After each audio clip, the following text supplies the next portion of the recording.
What up, cappers, gamblers, punters, hustlers, low baggers?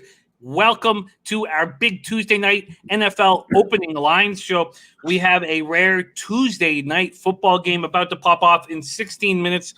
Bebsy's already made a move on the game. We're going to go right into that game and cut it up, break it down, and see if we can get in some last-minute action. I have not moved on the game. We're coming off a nice week. We want to combine 19 wins, 14 losses, plus 2.88 units. Shout out to all the cappers in the chat. Great to see you all. We got cash action bets in the house. Nut Flush Allen ready to get to work. There is Ulysses Hayes in the house. Mr. Fun Mug, Joe Rich Ramirez, cash action bets. Brooklyn Funk Project in the house. My man Pete, great to see you. Ashley Waite, M. Strohs.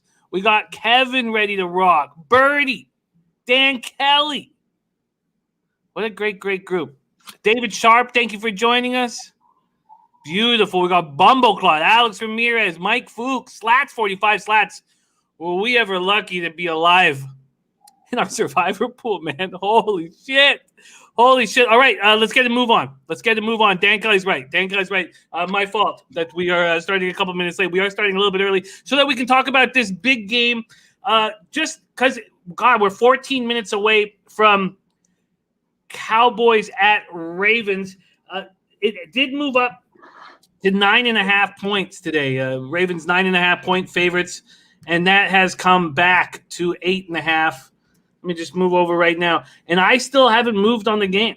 I just felt backing this Cowboys squad without Zach Martin isn't something I want to do, and taking the Ravens as this big of a favorite isn't something I want to do. But our man Bebsy did find a move that he wanted to attack. So before I do a full breakdown here, we are sitting with the Ravens 8.5 point favorites. This total at 45.5. And Bebsy, please let everybody know how you are attacking this game.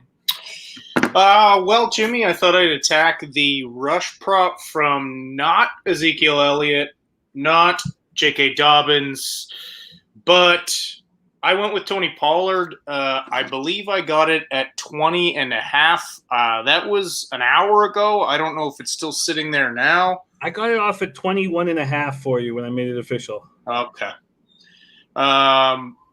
Yeah, I'm still confident with that because, look, Zeke has not done well behind that line when it's brutal. Pollard still runs hard. It doesn't seem to matter who's in front of him. That's why I didn't want the Zeke prop. I wanted the Pollard prop because that guy runs with some juice and he makes his own holes sometimes. So I thought that was the only viable prop bet as far as rushing goes. I don't really want to trust Lamar Jackson coming off the COVID list. I don't want to trust Dobbins coming off the COVID list. And for that reason, I'm out on the play, just as you are, Jimmy. You said no play because you don't really feel comfortable backing the Ravens with the point, and who in their right mind would lay money with Dallas right now? So that was the only play I could find that I was really comfortable with was a Tony Pollard low yards rush prop. Took the over for it. Yeah, I get it. Yeah, you see you highlighting Leonard Welch's Dallas team total under 19.5. That's yeah, I like that look. I could see that being a viable play as well. Yeah, I could see it as well. I'm just so hesitant to trust either team right now. And I'm so hesitant to trust this Ravens defense that hasn't been on the field together in a long time. Let me just look at a couple things that are possible additions here. I mean, we spoke on our Sunday show about the fear of backing the Cowboys without Zach Martin. Now he looks like he's done for the year. Let's just talk about this team right now. We have 11 minutes till kickoff. Cowboys coming off extremely disappointing 41-16 loss at home to Washington on Thanksgiving. Their strength and conditioning coach, Marcus Paul, died at the hospital a day after, and they've been off since. So I don't know what we're going to get out of them. Yeah, I don't know. I don't know how much of a fight Dallas is going to put up for the rest of the year. They were bad, and then they lost Dak Prescott. Then they got worse. Then the rest of their O-line fell apart, and now their strength and conditioning coach died. I don't see this as a let's rally, let's win one for the Gipper situation. I just see a deflated, just got to be a shell shock team coming out in this. So, yeah. I can understand you staying away from a Zeke prop. I mean, he looked awful last game. 30 yards on 10 carries. He's looked abysmal. And again, like Zeke, I don't believe he was only propped up by his offensive line. Yes, he had an incredible offensive line, and a lot of people are like, oh, he can't run at all without it. He really hasn't this year, but if you look at Tony Pollard in those games, that guy runs hard. And for that reason I'm backing him. But yeah, I can't touch Zeke. Ari Miller letting us know that Des Bryant out with COVID. Let's talk about the situation with the Ravens right now. Coming off their third straight loss, Lamar Jackson activated off reserve COVID list Monday. You mentioned Ingram and Dobbins. They're back. Usually, we want to attack this porous Cowboys rush defense, worst in the league. Antonio Gibson, just destroyed them for 115 yards on Thanksgiving. But we don't, with this COVID era of capping, it's difficult to believe in Ingram or Dobbins running the show. Calais Campbell will return. Brandon Williams will return. They also got Patrick Ricard, fullback, long snapper Morgan Cox, defensive tackle Justin Madubuike, all activated from the COVID list. Ravens are 14-2 in primetime games at home under Coach Harbaugh since 2008. Third in NFL in fewest points allowed. Lead the league in forced fumbles. Patrick Queen's been a beast. With all that being said, you know what? The 9.5, it made sense. The only move I was close to making, and this is so – look, I love volume action. I had 16 bets this past week in NFL. This was the first time where Bebsy had won more than me. Bebsy coming off a 17-bet week, now 18 because he's adding this game. But I just can't – I just don't want to put my money – I don't feel confident putting my money down on anything here. I'm already up from a bet on Creighton +4 in NCAA basketball, and I just don't feel like making a move here. So with that being said, Bebsy, we are 8 minutes before kickoff. CeeDee Lamb leads NFL rookies with 53 catches, 650 yards. Andy Dalton. What is your expectation? Why don't we look at props here for a second? And the team totals. What is your expectation of the Cowboys offense today? I don't expect much from it, to be honest with you. Again, Zach Martin is such an important part of that offensive line. He was holding it together when pieces started falling off. And without him, they're in serious trouble. We saw what happened the last time he was out, and that was when Andy Dalton got absolutely murdered. So I feel the same thing's going to happen today. This Ravens team, they're desperate for a win right now, and they're a little bit charged up from overachieving in that Ravens game with all those guys out. So, yeah, I think they attack Dalton, and he gets smashed today. His passing yard prop is 232 yards. We're going to review all the action last week, but I had a couple of beauties in the Colt McCoy under 219.5 passing yards, Russell Wilson under 280.5 passing yards. Unders on both those. Those are my only quarterback passing yards. It feels like they think that Dalton's going to have a day today. That's a high total for passing yards, 232.5. That is a high. I would play the under. I'm not interested in touching it because there's something weird about that number, which makes me think, yeah, maybe he does air this out a bunch. But I personally would not have the stones to touch that one. That's a lot of yards for a guy with no offensive line. Nut Flush Allen is backing the Ravens first half. In normal circumstances, I would likely be on that as well. But 2020 is not close to normal. You can get 4.5, 5, 5.5. There's 6s even on the board. I get it. And we'll be watching it. And we can make some live bets. Thank you, Rico, my man. Glad to hear that you have some time without the wife and kids to gamble. It feels good. We had some great props, and we destroyed that Seahawks game. We'll get into it in a second with everything that went down. But at this point, I am not making a move on this game. We can live bet it. I'll have it here. I'll pop it up here on TV so we can watch it, but I'm not going to make a move. And we have one move from Bebsy, Tony Pollard, over 21.5 rush yards. Brooklyn Funk Project is taking a Ravens special team or defensive TD at plus 410. I like that. Nothing wrong with that spot. That's it. I like that, Pete. Okay, so let's. I'm gonna get this game on, and then we'll start breaking down the rest of the card. Those of you making moves on this Cowboy Ravens, get paid. Let's eat. But I am not. There's Robert Cherry in the house. Bumbleclot says Lamar Jackson over 1.5 touchdowns. What do you think? I imagine that would come with a plus line. I mean, his passing yards is only at 184. Let's see touchdowns. We have passing touchdowns over 1.5 at plus 155. I like the number beside it, but I do not expect Lamar Jackson to throw 2 touchdown passes tonight. So, not for me. Slots 45 says Whale Capper played Ravens plus 1,800 to win AFC. If Chiefs get beat by someone, that's a good look. I put a small bet on it. Yeah. And Dan confirming Des Bryant just got pulled for COVID. All right, so no move for me. The Tony Pollard move for our man Bebsy. And let's attack this show, shall we? Let's do her. All right. To review last week, I went 10-6 plus 3.3 units. Still being a rough year, but I'm going to end this year plus units. November destroyed me. Take November out, I'm having a good year. I'm 81-85, 48.8%. I'm down 14.84 units. ROI minus 8.94%. Average line minus 111.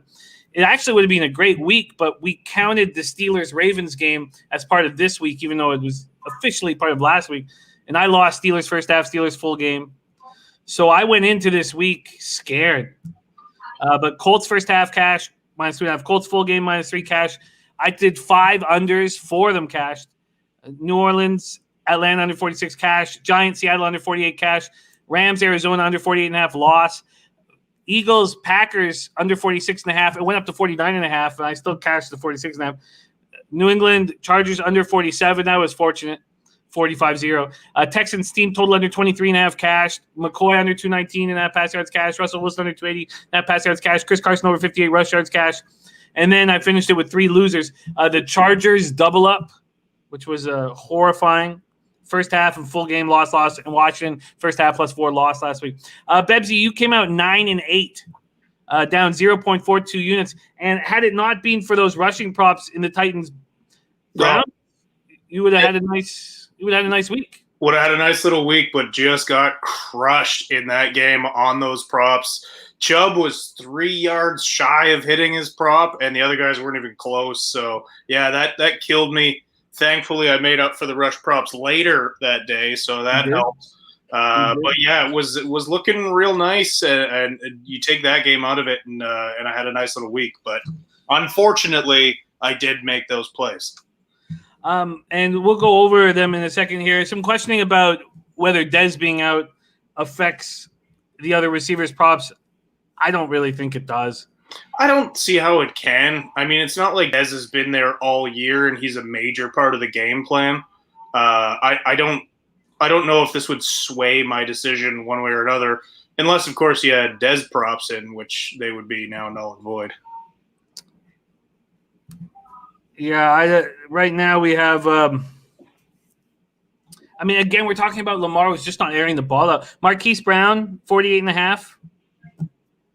That's about the only one that I would understand. You have to think DuVernay is going to get more opportunities with Dez out. But I really don't like sitting here with a quarterback that doesn't air the ball out with receiving props. So unless Chase McSorley comes in. Sorla comes in. Brooklyn Funk Project says Baltimore gets the ball first. I'm taking them to score first. They're going to be up tempo tonight to get ahead so they can cruise in the second half. Sneed's out. Is he still out? Is Sneed still out? He's not on the prop list. Is Sneed still out with COVID? Because they still have 6 guys out on the COVID list. Yes, Chris Barnes says Sneed out on COVID protocol. Yeah. Okay. Dennis Garcia liking the Pollard look. I do too. I was just, we had 17 games to prepare for, so I was overwhelmed all day today, and I locked into some NCAA action, basketball action. Okay, so let's just go over Bebzy's week 9-8, down 0.42 units. Bebzy sitting 58-50 on the year, hitting at 53.7%, up 0.70 units. ROI plus 0.65%, average line minus 114. And that average line is creeping up because these player props are all minus 120. And that includes the Steelers' first half minus 6 loss against the Ravens. But Colts first half full game, double up cash. Packers first quarter minus 2.5 was heavily juiced and was a loser, even though they really dominated that game. Chiefs first quarter minus 4 lost. Texans under 23.5 team total cash. Deshaun Watson over 26.5 rush yards. I was watching that going, why did I not move on it? The Carr over 258.5 pass yards, another great bet. And then those 3 losers on Chubb, Hunt, and Henry. Gallman was such a good call, Bebzy. My God. That was the one that bothered me the most. And it was interesting how our prop bets, other than Carson, weren't aligned. But Gallman was gorgeous. Over 53.5 rush yards. Gorgeous. Yeah, he finished with what, 120-something? Yeah, career high. We got looks coming in. There's the game's just about to pop off. We got Joe Free with Ravens first half team total over 13.5. Dennis Garcia, no points in first 6 minutes. And Slats 45 is going to ride on that Pollard prop. They dropped it to 20.5, but more juice. All right. Then you hit the Carson prop. We both did on the over 58.5. I felt bad. I felt like I kind of talked you into that. Rams, Arizona under 48.5. That lost. Chargers first half lost. And then what a great bet you had on the Washington Steelers first half under 22.5. That was an excellent bet. And I wish I had jumped on it. All right. Oaktown 67 says all 4 of your unders except the one I didn't. Yeah. Or the one I did. Yeah. You jumped on 1 of your 5 unders, and that was the only one that didn't hit. So, what can you do? This is the game. Ups and downs, strikes and gutters. Yeah, that was just unfortunate. Though your under in the Washington game, that was a thing of beauty. I did share it on the radio, Saga 960 AM, that you were on it. And I did get messages that Mike Richards himself made the move and cashed on it. So I did share your play on Toronto radio. Okay, let's move. Mike Richards, eh? We also have Oaktown 77 saying Bebzy's back on the booze. He'll get back to being on fire. You back on the sauce, Bebzy? Yeah. I was only trying to do November. I did it. I did November plus a bit, and but now I'm back on the game.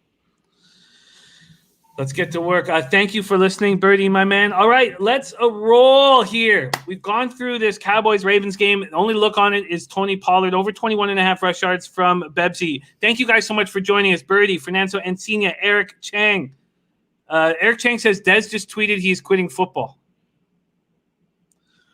What a roller coaster ride. I was just reading an article about maybe Dez just needs to Dez is an emotional guy. Let's let this settle down before he's calling the team being like, I was just kidding. I want to keep playing. Birdie says wish you had called the Washington money line for the Birdman. What a mess up I made in that game. Washington first half. They went outright. All right, Alvin Smith ready to go. Let's roll. Thursday, 8:20 p.m. is where we start, Bebzy. Rams at home to the Patriots. Patriots sitting as let me move this over. Patriots sitting as opening as 6.5 point dogs. Then they move to 6, 5.5, 5. So you can get him anywhere between 5 and 6 right now.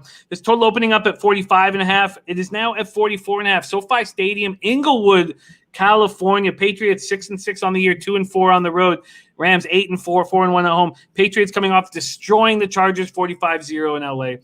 They've now won 4 of 5. Cam Newton was just 12 of 19, 69 yards, 1 touchdown in the win. It was a special teams disaster for the Chargers, or it was great special teams by the Patriots, depending on how you look at it. Gunnar Olszewski, most yards of any receiver with 1 catch for 38 yards, but he returned 3 punts for 145 yards, including 1 for a 70-yard TD. Damian Harris ran 16 times for 80 yards. J.C. Jackson, Chase Vinovich got interceptions, and this injury report, which has become a normal thing now for the Patriots, is ludicrously long.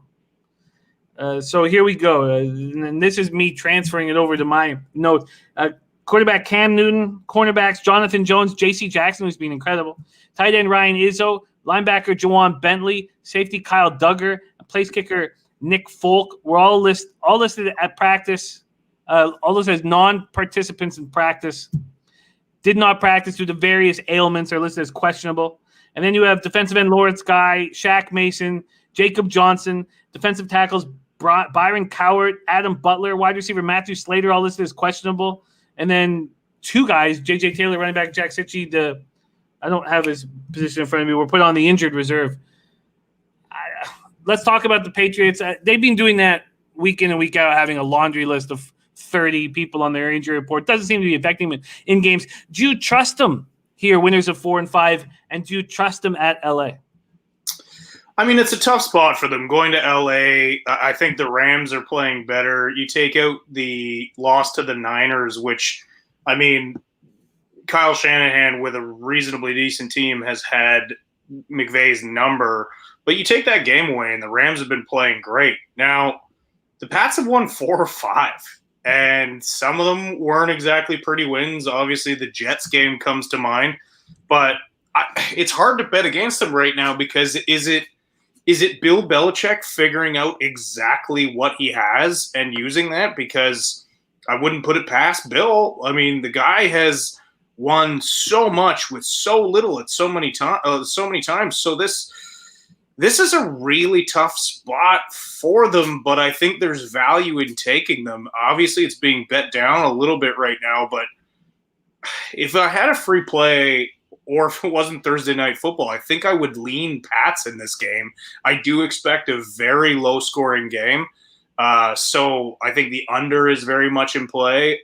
But, yeah, if you're forcing me to make a pick here, it's got to be the Pats, in spite of how great the Rams have been playing and the fact that they are just top to bottom a better team. The last 2 times these teams met, Belichick held the number 2 scoring offense in the NFL to 3 points in the Super Bowl. So it's a tough spot on Thursday night, short week. You don't bet the road team ever on a short week, but again, this is COVID. Shit's different. There's no there's no fans, so it's not like teams can't call audibles. It's a very different beast. But if you gave me a free play, I'd take the Pats. Or if it wasn't Thursday night, because fuck Thursday Night Football.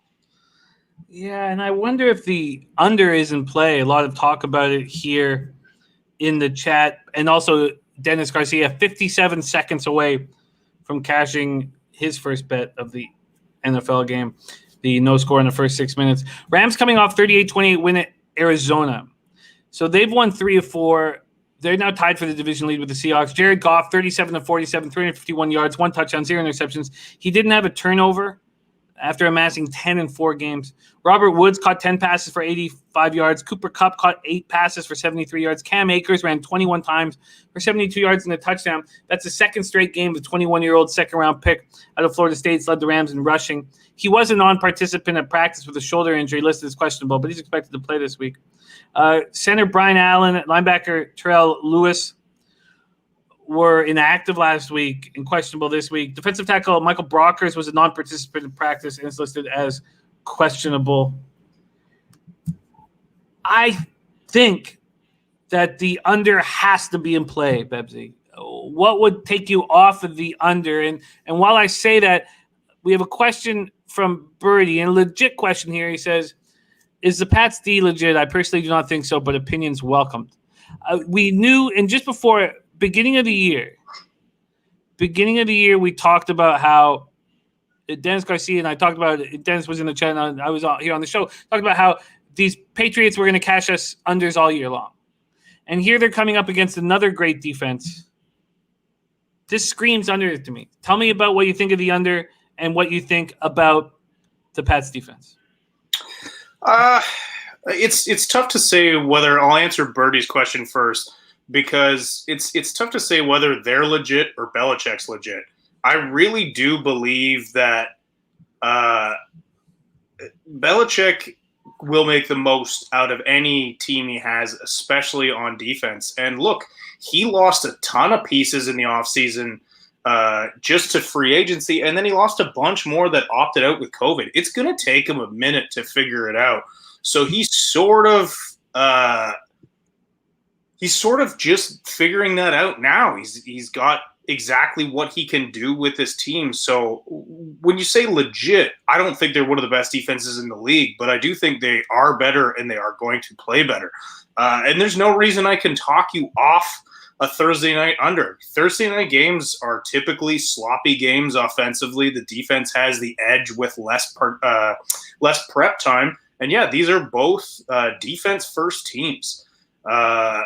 And, you know, the Rams offense is predicated off the run in spite of the fact that they don't have a great running attack. They don't have Todd Gurley, but what they have is three guys who can run the ball. And so, yeah, and then the Pats, that's all they have is a run game right now. So, yeah, this screams under. And Slats, to answer your question, why do I hate Thursday night football? It's not that anything bad happened. I just think it's bullshit ball. It doesn't give the players proper time to rest. There's ugly, ugly wins from teams that shouldn't. Most of the time, road wins for a garbage team. And I just – if you want to say you care about the players, don't roll them out 4 days later to play a second football game. It's bullshit. It's ugly football. It's a money grab. That's why I hate it. Has nothing to do with me ever losing a bet. It has everything to do with me thinking Roger Goodell is a piece of shit.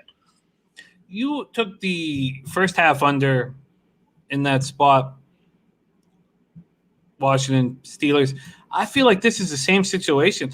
You know, when I went to actually tail it, I was too late. It moved down to 21. I knew you got the 22.5. I mean, I don't want to sit here with a triple up on Thursday night, but I think there's some good points being made by Dennis. New England didn't travel. They're playing in the same stadium. It's in Texas. It's the back of the khakis, not just the khakis. It's the back of the khakis. God, I want the Patriots here. I don't like that I missed the spot, and I really did. I don't like that, but I love the fact that they didn't travel. I love that they've just got complete focus on what's going on right now. It's down to 5. It sucks. It's down to 5. Missing that crucial number of 6. But I want the under 2. I want the under 2. If you had a choice between first half under and full game under, what would it be? You know, I expect a sluggish start. So if I had a choice, I would say first half under.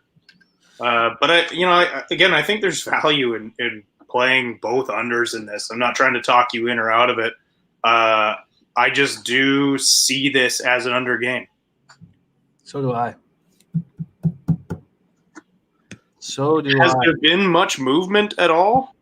Well, there has been on the Patriots. The total has gone down a point full game. The first half total has gone – no, there'll be no movement on the first half total, or a half point. Champino in the house, great to see you. I want to move on it, but I'd hate to be sitting here with 3 bets on Thursday night. That would make me uncomfortable.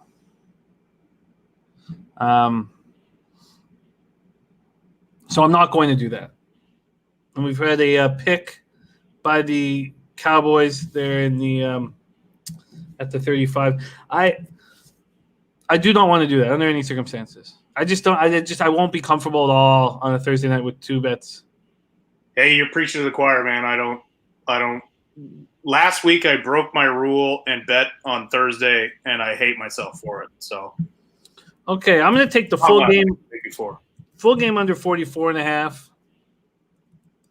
And then I'm going to take the Patriots. Dan Kelly's spot on. All right. That's what I'm going to do. I'm going to take the Patriots. Do you think that there's any extra motivation for McVay to really beat these guys? I don't think any more motivation. Like, I don't think the Super Bowl is factoring into his mind right now. I really don't. As much as that'll be the narrative in the game, I really don't believe that that's – I think McVay is thinking about winning the division right now, and there's his motivation. I don't think it has anything to do with being embarrassed offensively in the Super Bowl. I can't double up first half full game. I just can't, because I'm not going to give out a play. I'm not going to bet, and I also don't want to. I don't want to cut my unit size in half and bet them both. Okay, full game under 44.5, and the Pats +5. I'm moving on the Thursday nighter. Let's move on to Sunday action here. Sunday, we are going to start. We should do the rotation numbers, shouldn't we? I accidentally dropped everything out of the rotation numbers, which is my fault. So why don't we stick with our plan with the rotation numbers, which means we start with Titans, Jaguars. Let me move my notes over there. Because I'm going to go out of order with my notes, scream if I miss a 1 p.m. game and let me know. Okay, Titans, Jaguars, rotation number 153, 154. Titans, that's first half, excuse me. Let me move over to full game, money lines, and totals. Text. Okay, Titans, Jaguars. Titans 8-4, 4-1 on the road at the Jacksonville Jaguars. 1-11, 1-5 at home. TIAA Bank Field, Jacksonville, Florida. 73 Fahrenheit, partly cloudy. 9 miles per hour is the wind. I'm still on first half. Sorry. The Jags are open as 9.5-point dogs at Bet365. That quickly moves down to 7.5-point dogs. This total goes from 54 down to 52.5. And I know this is a divisional spot where the Jaguars often step up towards the Titans, but I certainly think that the Jaguars are playing okay football, and they just played against a Vikings team that's just been underwhelming game after underwhelming game, sort of like the Steelers. And it's, saying that about a team that loses their first game of the year is strange this deep into the season. But I think there's a recency bias going on here. Titans coming off an ugly 41-35 loss at home to the Browns. They were down 38-7 at halftime. Tannehill 29-45 for 389 yards, 3 touchdowns, 1 interception. Corey Davis had a giant game, 11 catches, 182 yards. Derrick Henry had a rare off game, 15 runs for 60 yards. Their defense was shredded in the first half. Tight end Jonnu Smith and cornerback Adoree Jackson were inactive, questionable this week. Jaguars coming off their 11th straight loss, 27-24 in overtime in Minnesota. Glennon 28-42 for 280 yards, 1 touchdown, 2 picks. Also lost a fumble. The second interception in overtime sealed the Jags' fate. James Robinson continues to play well, 18 runs for 78 yards. Colin Johnson was the leading receiver, catching 4 passes for 66 yards. Center Brandon Linder, ankle injury, questionable. Then we have Laviska Shenault, who had a thumb injury. He left early with the thumb injury. He did catch all 3 of his targets for 38 yards, and he ran twice for 30 yards, but he's listed as questionable this week. Cornerback Sidney Jones, Achilles, inactive. So that leaves the Jaguars without 4 of their top 5 cornerbacks. Linebackers Dakota Allen and Kamali Correa were out last week, are questionable this week. Dennis Garcia says, trusting Tennessee to lay any kind of points hasn't worked out for anyone at any point. Birdie says, I think people are going to want the Titans here, thinking they will bounce back. I've been saying it for a few weeks. Jags D is playing fast right now. Just shut Cook down. Same look this week. And, Cook still ran for 120-odd yards, but he did run 32 times. Bebsy, take it away. Titans, Jags. Yeah, I agree and I disagree with Birdie here. I think he's right in the sense that, the Jags defense is playing fast. But here's the thing. I think there is recency bias in the fact that people are looking at the Jags game last week in which, they almost beat a Minnesota team that's been winning, at least. They haven't been winning pretty, but they've been winning. And then the Titans just got smashed by the Browns. So I think the public could bet this down, and then it's a jump on the Titans and jump on the Travis Henry rush prop when it comes up, because his rush prop was kind of high. He didn't even come close to it last week against the Browns. So I expect that prop to drop a little bit, and I expect him to have a bigger bounce back game. And look, if Henry has a bounce back game, the Tennessee Titans have a bounce back game. So I do like that look, especially if this keeps getting bet down. Slat says if Jags really wanted to win, Mike Glennon wouldn't be starting. This looks like a get-right spot for the Titans. This draft means something. How can they keep going with Glennon? Glennon didn't play terrible, but those 2 picks, that 1 fumble, I mean, don't they want to see what they have? But that's Mike Glennon. Mike Glennon will play. He'll look good until he looks awful, and he does. He looked decent until he had monumental turnovers, which has been his entire career. So, yeah, overall he's bad. I do think they are. I think they're trying to find the right combination to make it look like they're winning or trying to win and do something different, but still lose. Why would they want it? Well, they came very close to getting their hands on Trevor Lawrence this weekend, and then they came very close to blowing that.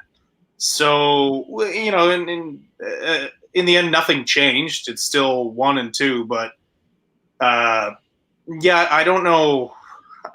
I don't know. Did they say Glenn's going to start again? Well, no, and we should probably wait till we have, black and white information from Marone. But Minshew was available to play last week, so I'm confused. Was he available in that? I mean, was he 100%? Was he questionable? Or was he straight up available and they're like, let's go with Mike Glennon? That's what I took from it. I took that he was straight up available and let's go with Mike Glennon. I would love if anybody else has some insight here on what's going on, because it was extremely confusing. And I didn't bet on the Vikings, but Slats and I are very close. I mean, we're in different pools, but we're very close to multiple thousands in a survivor pool. There's 3 people left. And there's still 3 people left. I couldn't believe no one took the Seahawks. No one took the Seahawks in mine. And we were very fortunate to win. I agree with what Birdie's saying. This Jaguars team is playing well. I'm just so confused. Oh, yeah, and AB says Minshew was the backup. Well, there you go. And Marone said they're sticking with Glennon. Jesus. It's crazy. I don't know. I can see the public still backing the Jags the way that recency biases are huge. And look, them forcing overtime against the Vikings, I think people want to believe in the Jags. They really do. And especially with the way Robinson's running the ball, like, I think there's fool's hope in them. So if this keeps getting bet down, this feels like an easy play for the Titans. Because I don't love where it's at right now. I'd like to take the Titans, but I'd like to get a little bit better number. And so maybe it's wishful thinking on my part that this still goes down a bit. Yeah, I just can't back the Titans right now. I just can't do it. I can't do it.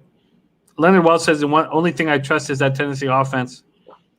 It was interesting. So what do you think about this market move? And sorry we're taking too long on some of these games. I just enjoy it very much. But what do you think of this market move on the total? Bet365 opens it at 54. It's now down to 53. The leading indicator offshores have moved it to 52.5.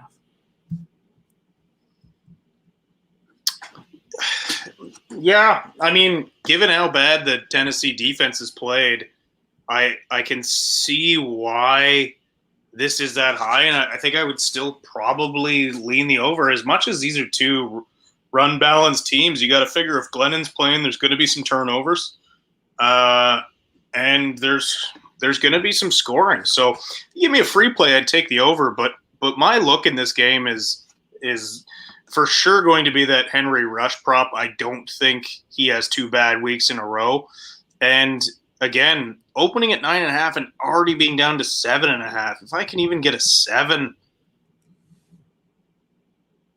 See, if I could have got Jaguars at 9.5, I would take it right now. I think I'm starting to think that the Des Bryant thing is so funny. It's so funny. They swab his nose and he calls it a career. You know how hard he's worked to get back in the lineup. He's an emotional guy, but and in fairness, like he worked hard. He got picked up by the Saints, and then he tore his Achilles in practice. Yeah, that was sad. Yeah, well, that was tragic. But then this is just like I get where his emotional brain is at. It's just like, well, I worked so hard, I got back in, now I got COVID. But dude, take your Regeneron or whatever the shit that is, and have a nap and rest yourself and get all your drugs that they're gonna give you because you're a pro athlete, and get back on the field, man. Dan Kelly says he was out on the field warming up before the game. Just a roller coaster ride. See, the thing about if I was running a sports franchise, I would have a psychologist on payroll all the time, and not because to deal with situations like this. It's just that so that I don't draft and trade for guys like this. I do not want a roller coaster ride in my locker room. Oh, absolutely. He stubs his toe, and then what's going to happen next? He's going to retire. Like or he won't take the field because he thinks he's going to have bad luck. And I don't want that shit anywhere near me. Okay. Dale S. says, reason why Glennon looks so good is he's playing for a job. Okay. I'm going to make no move at this point. I can understand your Henry Rush prop. I'm going to make no move at this point. Let's move on to the next spot. We're moving to rotation number, and it is now 7-3 Baltimore. Lamar Jackson, rushing touchdown. That's the reason why you just can't take passing touchdowns with Lamar. He's so capable of getting, garnering them with his feet. And I know that when you see Dalton and Lamar at 1.5 passing touchdowns, and they're both at plus 155, plus 160, you can think, I could take them both. If one hits, it's profit. And I kept myself away from doing that in my first 2 NCAA basketball games because I was sitting there looking at Creighton plus 4 and Illinois plus 4. They were both like plus 155, plus 160 on the money line. I was like, man, old me would have taken them both on the money line, but responsible, mature gambler me, grown up Jimmy, took them both plus 4, and Creighton loses by a point, and I'm up money and not down money. All right, let's move on to the next rotation number, 155, 156, Dallas, Cincinnati. Now, there are lines out. The look ahead is Dallas 3.5-point favorites, and the total 43.5. And we can't really break down Dallas because they're playing the Ravens as we speak. But we can talk about the game. Cowboys are down 7-3 right now into the first. Paul Brown Stadium, Cincinnati, Ohio, 41 Fahrenheit, cloudy, 10 miles per hour. The Cowboys 3-8, 1-4 on the road. That could be 3-9 very quickly in a matter of 2 hours. Cincinnati Bengals 2-9-1. Let's wait. I mean, what we've seen from the Cowboys is lose 41-16 at home on Thanksgiving to Washington, and now we have to see what the Ravens do to them. Let's move on to the Bengals. Coming off their 4th straight loss, 19-7 setback at Miami. Cincinnati only had 25 yards of offense after halftime. Brandon Allen struggled again, 11-19, 153 yards, 1 touchdown, 1 interception. He looked good early through a 72-yard TD pass to Tyler Boyd. I mean, it was a short pass that went long, but he struggled the rest of the way. He was sidelined late with a chest injury, listed as questionable this week, but he's expected to play. Finley replaced him. He was 6-7 for 40 yards, and the only miss was an interception, but he was very pedestrian and very conservative back there, and I understand why they're sticking with Brandon Allen. They're very easy to defend because you just stack the box. They're one of these ass clown quarterbacks to beat you, and they can't. The Bengals ran for just 40 yards on 17 carries as a team, but their defense was strong, and I was extremely upset that I wasn't on the under. And there was just a miss, a complete whiff, because we know the Dolphins' defense is strong, but now we're starting to see that Cincinnati's defense was strong. And Tua Tagovailoa threw for 296 yards, but the Dolphins were 1 for 10 on third down against the Bengals. Left tackle Jonah Williams, right knee injury, carted off the field in the fourth quarter, listed as questionable. Wide receiver T. Higgins caught 5 passes for 56 yards, but he tweaked his hamstring late and is questionable. If T. Higgins isn't out there, I don't know how these guys are going to move the ball at all. Center B.J. Finney and guard Alex Redmond were inactive last week, and they're listed as questionable now. Bebsy, I know it's kind of tricky. We don't need to spend too long because the Cowboys are in action as we speak, but Dallas, Cincinnati. There's a couple people saying thanks about the Pollard. Oh, you already cashed it. Prop, so I'm assuming it hit. Nice job, Bebsy. Sweet. Again, it's tough to make this call right now while this game is playing. Because again, we don't know who's going to be playing in this game. Injuries can happen before the end of this. This is a long time before this game is broken down. But I don't think I'm going to have much interest in this regardless. It's two garbage teams. It's Dallas coming off this game, and regardless of the outcome of this game, it's going to be a tough matchup for them on Sunday. This Ravens situation has really fucked over a few teams, Steelers being one, Dallas now being another, and Washington. So this is oh shit, it was a kick return? Yeah, that doesn't help, guys. Because I kept refreshing, being like, did he just pop off a big run? But no, that doesn't count. So yeah, if anything, I think Dallas is at a massive disadvantage in this game from playing on Tuesday night. But in general, just their routine being screwed up right now. So we'll revisit this on Sunday. I got to figure out what it's going to look very different. So I don't know how much sense there is in breaking it down right now. But my first and only look right now is that Dallas will be at a disadvantage in this. Well, I want Dallas. And if I could get a 3.5, I'd be shocked and I would bet it. I'm surprised that it's sitting there right now at some books, in all honesty. I think this Bengals team was lucky to score 7 points. Yeah, they're abysmal. They are absolutely abysmal. So, who sees what this line is at by then, though? It's going to change. Hey, but both of these teams are bad. Are they going to bill this?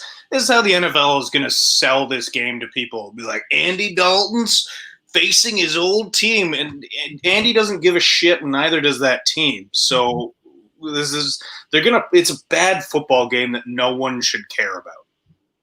I'm going to make money off of it. Do it.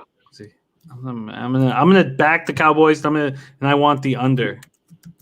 I want Dallas and the under.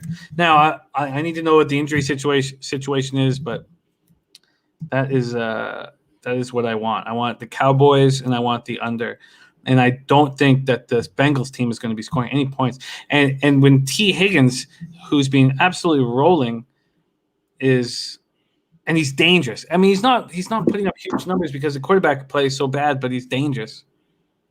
Okay, so that's my plan. My plan will be Cowboys and under. Wait to see what the Cowboys do tonight against the Ravens. And where are we now in that game? Oh, touchdown Cowboys. Oh, but there's a flag. Okay. There we go. Let's keep rolling along here. Next, we're doing rotation numbers. Next up, we have. Is a pass interference, defensive pass interference declined. Gallup touchdown. 16 points in the first 16 minutes. Interesting. All the more reason to give Pollard the rock. Absolutely. Okay, next up, rotation number 157, 158. Arizona Cardinals, New York Giants. I'm excited about breaking these games down this week. There's a lot of really interesting spots, and this is one of them. Arizona opening up as 3-point favorites. That moves to 2.5. This total sitting at 45. MetLife Stadium, East Rutherford, New Jersey. 56 Fahrenheit. Showers. 8 miles per hour. Cardinals now 6-6, 3-3 on the road. At the Giants 5-7, 2-3 home.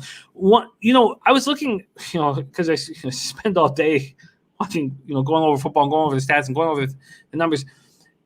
I don't know. Kamara is not getting the ball thrown to him from Taysom Hill.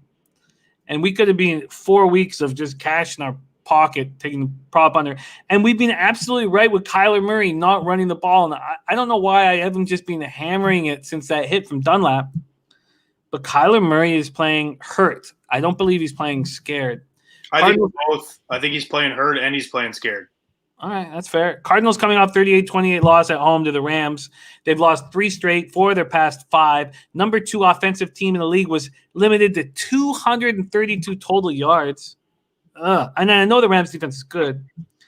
The defense was gashed by Jared Goff. 463 total yards, 351 passing from Goff, 463 from the team. Kyler Murray, 21-39, 173 yards, 3 touchdowns, 1 interception. He also fumbled twice, losing one of them. Limited to 15 yards on 5 carries. Kenyon Drake ran 10 times for 49 yards. Tight end Dan Arnold caught 2 passes for 61 yards. DeAndre Hopkins, 8 catches for 52 yards. Cornerback Jonathan Joseph left the game in the first half. He's listed as questionable this week. It was a stinger.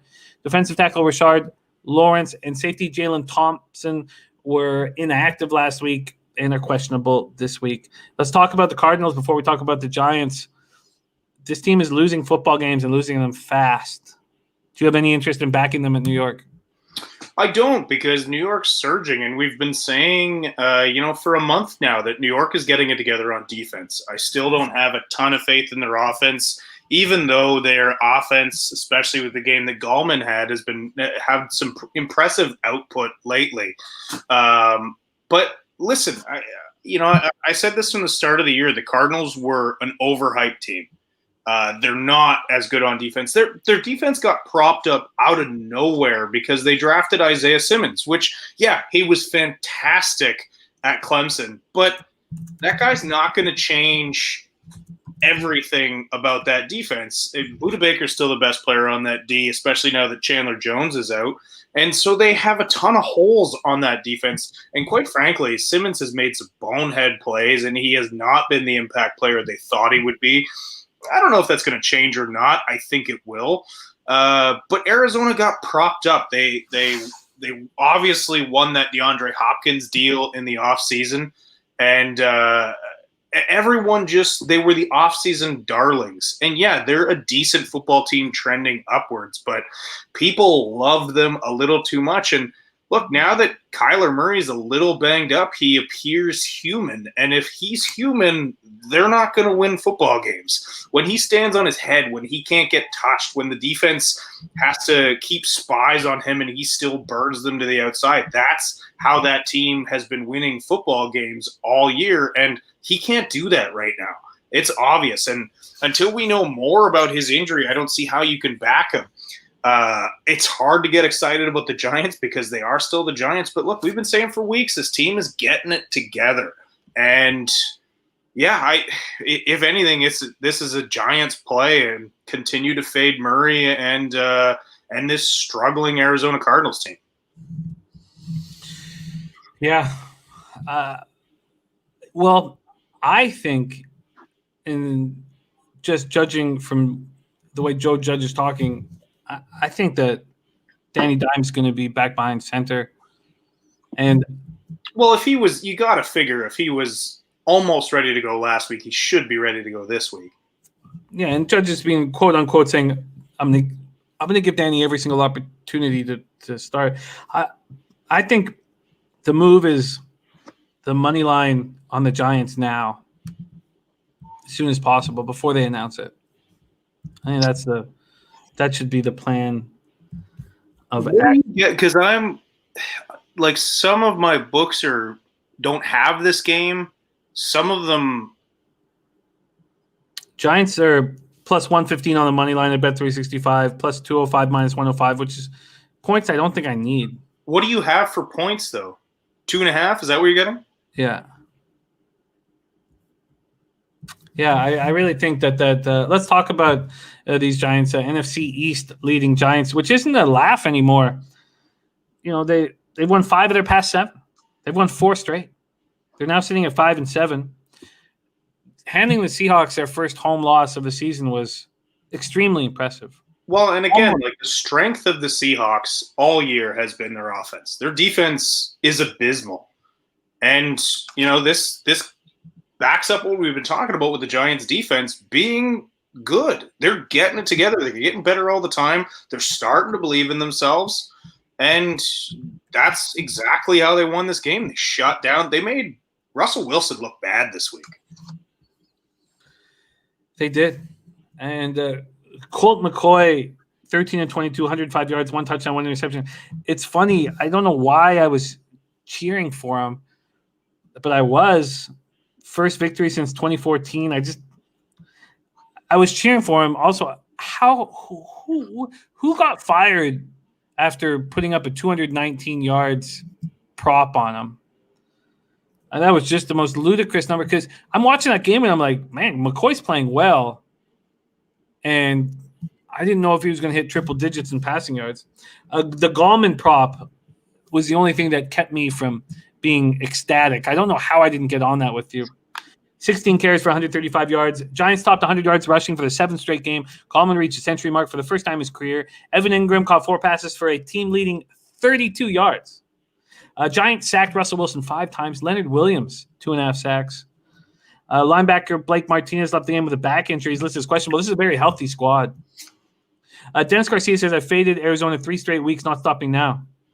Let down after beating Seattle. Slight concern for the Giants. That's a very important point. Is this a letdown spot after that? Or are they at 5-7 winning 4 straight immune to a letdown spot, Bebsy? I don't think anybody's immune to a letdown spot.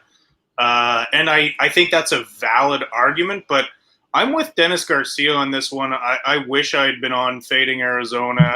I just think Arizona is struggling right now, and until Murray's healthy, it's all about fading them. And yeah, I like the way this Giants defense is looking. Yeah. And whoever's in at quarterback, as long as they protect the ball, as long as Danny Dimes isn't throwing the ball away.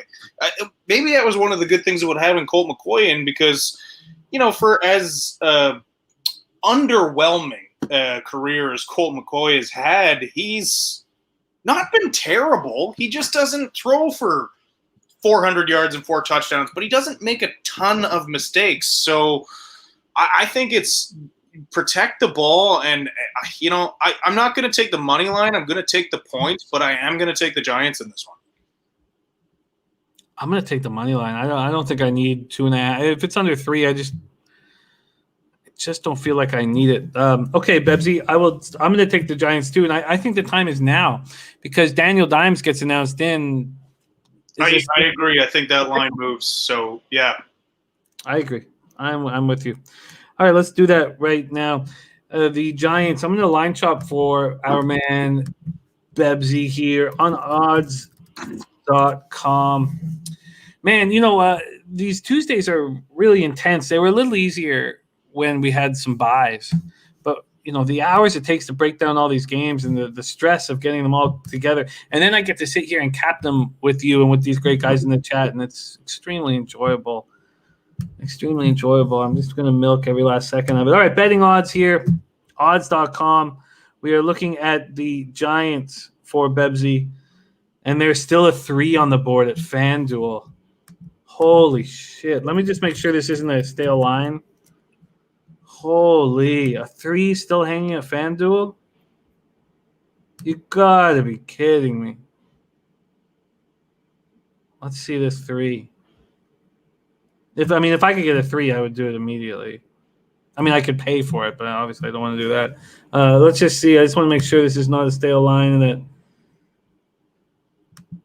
Bebsy has this available. Oh, shit. Sorry. Wrong button there. Okay.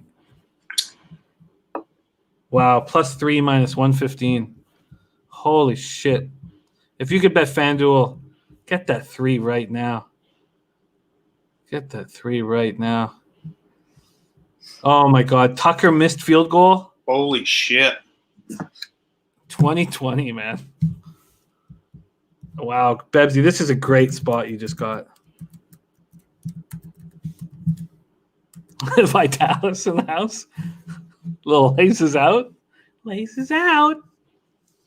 Okay. Real sports nut, huh? This is one of the best movies of all time. Oh God, Bebsy, that performance. She didn't get the Oscar, but she fucking well deserved it. She did. Well, out of the anger that I'm not going to get that +3 that you got, I'm going to take the money line.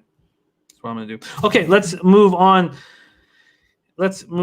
And the total, just before we move on, as a last thought, if Danny Dimes is in and this total is down to 45, I think they could get over that 45.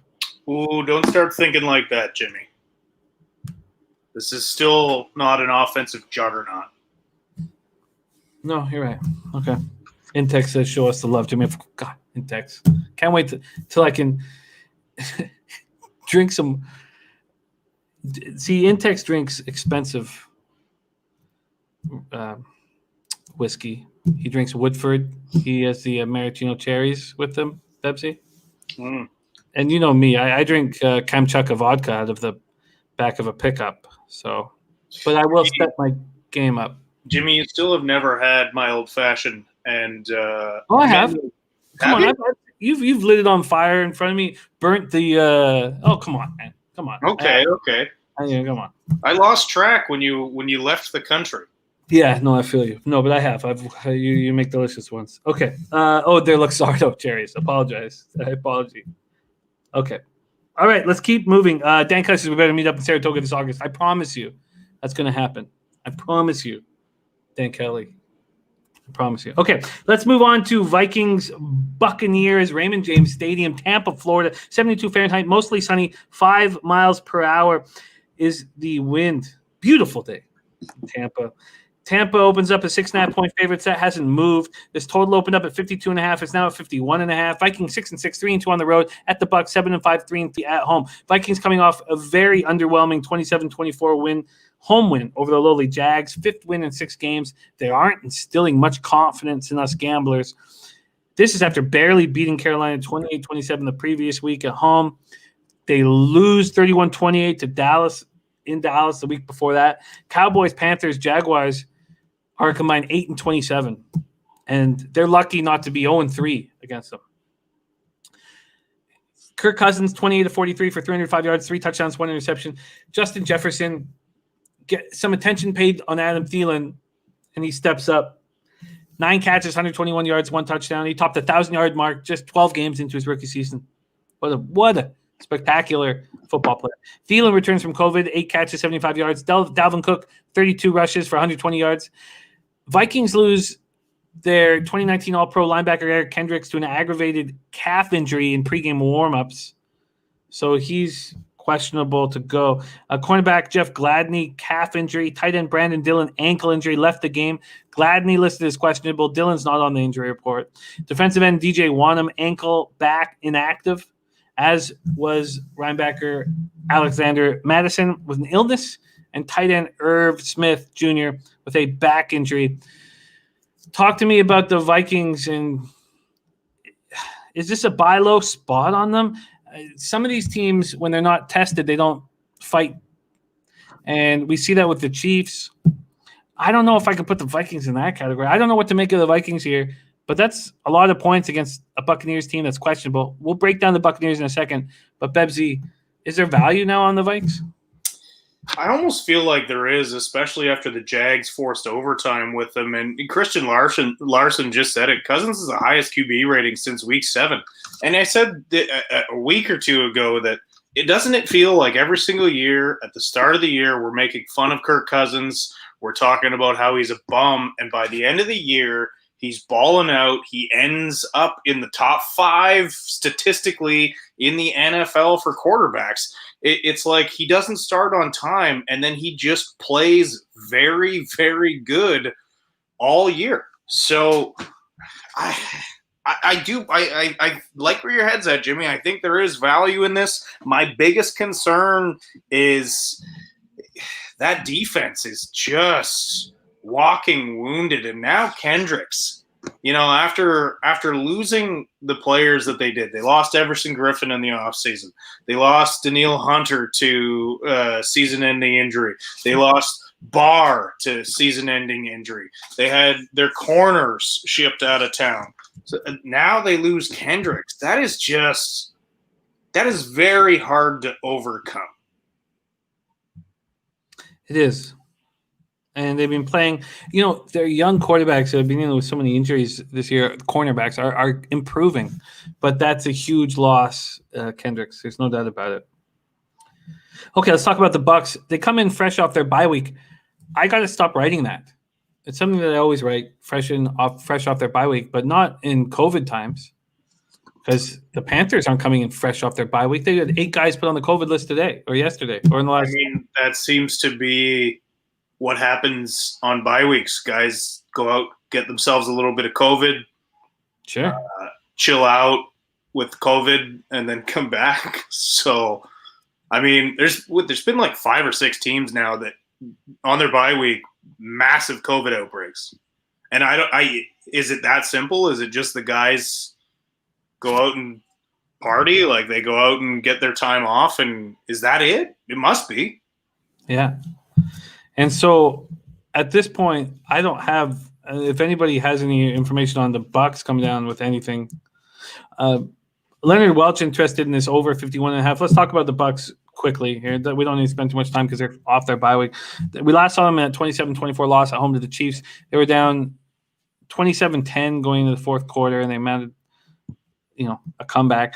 Brady was 27-41, 345 yards, 3 touchdowns, 2 interceptions. Ronald Jones ran 9 times for 66 yards. Gronk had a big game. And, that was there's so many games and there's so many things we need to cap. But, of course, Gronk wants to step up against Kelsey. Kelsey's the best or arguably the best tight end in the league. Of course, Gronk's going to say, Tom, give me the ball. I want to show up this kid. And I don't know why I wasn't on that prop. 6 catches for 106 yards. Godwin, 8 catches for 97 yards, but he's still dealing with his finger injury bothering him. He didn't practice today. Mike Evans, 3 catches for 50 yards, but 2 of those are touchdowns. He's just a red zone machine. Cornerback Jamel Dean out of concussion protocol. He'll be good to go. Tight end Tanner Hudson missed the Chiefs game and is questionable to go. So Gerald Jones says Tampa 4-0 against spread off a loss this year. But I'm confused. So we know that the books make, like 90% of their cash off of NFL. And it's these biases that we have after watching a team like the Vikings play these shitty squads and not be up for it. But going down to Tampa against Tom Brady, it wouldn't surprise me if they're up for this game in an enormous way, and they're now 500. What do you think of this total, Bebsy? 51.5, and I'm close to moving on the Vikings. Are you close to moving on the over? Because I think if you gave me a free play of anything in this game, I think I would take the over because – as we mentioned, their offense, the Vikings' offense, is still playing good football. Their defense is just so banged up and so much patchwork defensively to put a unit out there. So you have to think Tom Brady coming off a bye has got to be a little bit rested at his age. And age has showed a lot this year for Tom Brady. It's got to be the freshest he's been in a while. So Godwin, he's another 2 weeks away from that finger surgery. So even though he is still battling it, he should be good to go. The over spot makes sense. It does make sense. I just hate these 51.5s because 27-24 is such a possible final score. I think the over makes sense. And I think the Vikings staying close makes sense. Mr. Fun Monk has a good point. Before we decide to pull the trigger on this, he says Tampa Bay defense is still top 5, and they're very good against the run. What happens when you take Dalvin Cook out of it? Dalvin Cook is still viable in the pass game, and they still have Jefferson, Thielen, and Rudolph. And frankly, Jefferson has been everything he was in college and more. He looks fantastic. Shame on every team that slept on him. Really just shame on Philly for taking Jalen Reagor over him. Not knocking Jalen Reagor. It's just Justin Jefferson was the obvious choice there. I think you're still coming up against a good defense. You're still coming up against Cousins, who's playing great, and 2 excellent receivers and a very capable tight end and arguably the most dynamic back in the NFL right now. So this is another great defense, or great offense rather. Yeah, I like this. So I'm going to move on the Vikings, and I'm going to move on the over. And B-Lab, thank you for thinking of me. And unbelievably, still 3 left. So close. So close. Yeah. So, Bebsy, is there any move you want to make, or do you want to wait? Yeah, I want to wait because I might still take this over now. I'm not going to move on Minnesota just yet. I just wonder if now's the time to move on it, or do I wait? Yeah, and there's been no movement. Let me check this here. Looks like it's come down a point since it opened. Not at the leading indicator offshores. Although what they have done is they have moved Tampa from a minus 105 to a minus 113. So you know what? That tells me maybe I should wait. But that's such a big jump from 6.5 to 7. It's such a big jump. Do you guys, the chat? I'd love to hear if you think that you think that this game could get to a 7. Okay. I mean, I would hate it if I took it at 6.5 and it got to a 7. All right, let's roll. We are just going down the rotation numbers here. And no, I think I got out of order. My fault. I jumped because I'm going down my notes. So next up is 159, 160. Houston Texans, Chicago Bears. And this will be the last time I put my notes out of order. I was just so panicky all day today trying to prepare myself. All right, Texans Bears, 1 p.m. Eastern Sunday. Texans 4-8, 2-4 on the road at the Bears, 5-7, 2-4 at home. And what I took from this loss to the Colts, and I know that we doubled up on the Colts, first half full game, but we were extremely fortunate. I thought the Texans played a good football game. They're sitting here 1 or 1.5 point favorites. There's pick'ems at some books. The leading indicator books, by the way, on the offshore have moved it to 1.5.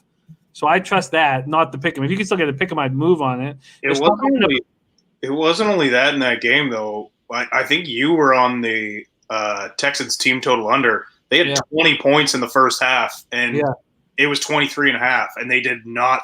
And they fumbled. They fumbled the snap on the 5. I couldn't believe it.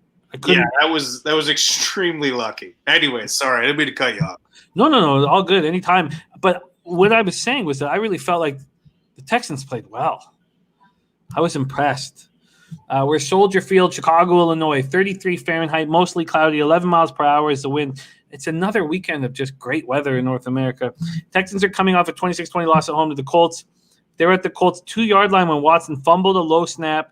Anthony Walker pounced on it, secured the victory. Watson did not have a touchdown pass for the first time this season, threw an interception after not being picked off in the last 6 games. the Czar lost a K on that fumble. Okay. All right. Sorry, the Czar. My 100 and actually it wasn't even that. It was more because I got the 181 on the full game, but that cashed the team total over, which was it was like less because it was minus 125 was the juice. So I'm sorry, Desar. Sorry, my man.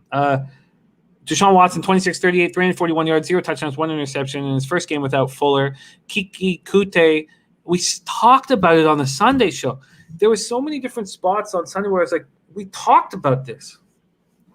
I don't understand why I wasn't on a Kute prop, and I'm not going to do it this week after a career day. 8 catches for 141 yards, career high. David Johnson returned from his concussion, 10 carries for 44 yards. Tight end Farrell Brown is in concussion protocol. CJ Prosise is out of the lineup. I don't think that matters now as much. And I think these Texans are going to be able to take care of business here. Bears coming off a wild 34-30 loss at home to the Lions, 6th straight loss. They allow Stafford to gash them for 402 yards. Trubisky, 26-34, 267 yards, 1 touchdown, 0 interceptions, 1 costly fumble. David Montgomery ran 17 times for 72 yards, 2 touchdowns. Cordero Patterson ran 10 times for 59 yards and 1 touchdown. Chicago rushed for 106 yards and 19 carries in the first half. What is Nagy thinking? What are these guys? These guys are supposed to be experts. They ran 12 times in the second half for 34 yards. What you deserve to lose a football game. It just made no sense whatsoever. No, you're winning the game easily, comfortably. Why don't you run the ball nonstop? It's been working and watch the clock tick. They deserve to lose because they're idiots. Allen Robinson. He's another guy who should be unemployed at the end of this season. Out of respect, I imagine they'll keep him around to the end. But he should be gone. That's coaching 101. You're up. Yeah. You can run the ball. Run the goddamn ball. And run it over and over again. He shit the bed horribly in that. I don't see, and for that reason, I don't see how the Bears I don't see how they bounce back and play a good game this week. I'm gonna jump on the Texans on this, and for a few reasons, but one big important reason. Did you see Deshaun Watson after that loss? He was crushed. They're not even in the playoff hunt, and he was crushed. He was almost crying. Like he almost cried twice in that interview. That's because that guy is a gamer. That guy cares so much about winning, and he has such a bad team around him, and he deserves better. I hope somebody on a daily basis punches Bill O'Brien in the face on behalf of Deshaun Watson, because I love Deshaun. I love everything about the guy. He's so good, and really, I just think he comes out and balls out this week. I think he absolutely goes up against this very good Bears defense, and I think he chews them up. And I think this line is going to move up. I think this is going to be bet up huge, and I think the time is now to jump on the Texans. I agree. I absolutely agree. This total is too low, too. After what I've seen from both defenses lately, I think this is just a couple points too low. But you know what I think I should probably do? Actually, you know what? Trubisky, he looked okay. I mean, he looked pretty good. He was able to move the ball. When you have Montgomery and Patterson as a two-man wrecking crew running the ball, it really helps open up the passing game. Allen Robinson looking good. I think this total is too low. What do you think?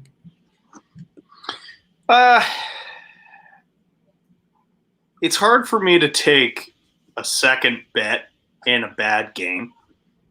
Do you want me to line shop for you? My apologies. Do you want me to lock you in? Yeah, I want to be locked in on that. As far as the total goes, again, like the Bears put up good numbers against the Lions, but we talked about it. Trubisky plays well against the Lions, and Mitchell didn't play that bad this weekend. And they should have won.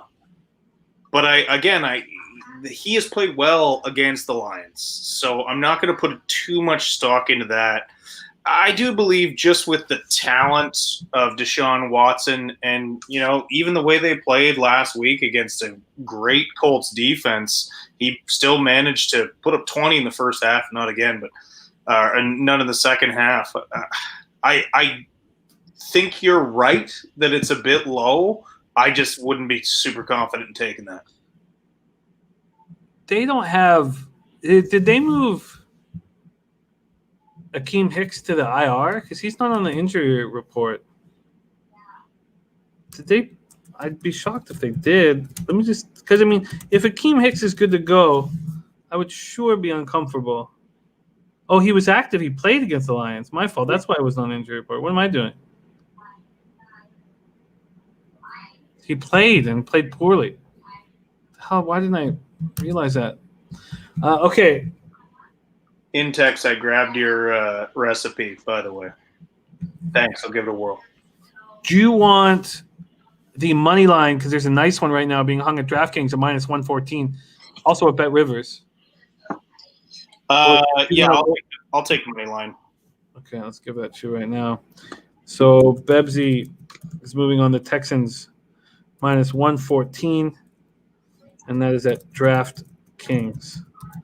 I am going to move on the Texans and the over.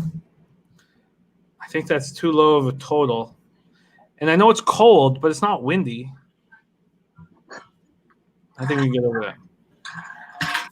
Okay, so there we go. Let's see what's next and keep rolling through here. We have Broncos-Panthers, 161-162 rotation number. This total is sitting at 47. Not all books have it out yet. Carolina opening up at 4-point favorites. That has moved to 3.5 at a couple books. So let's get over there right now. Broncos, Panthers.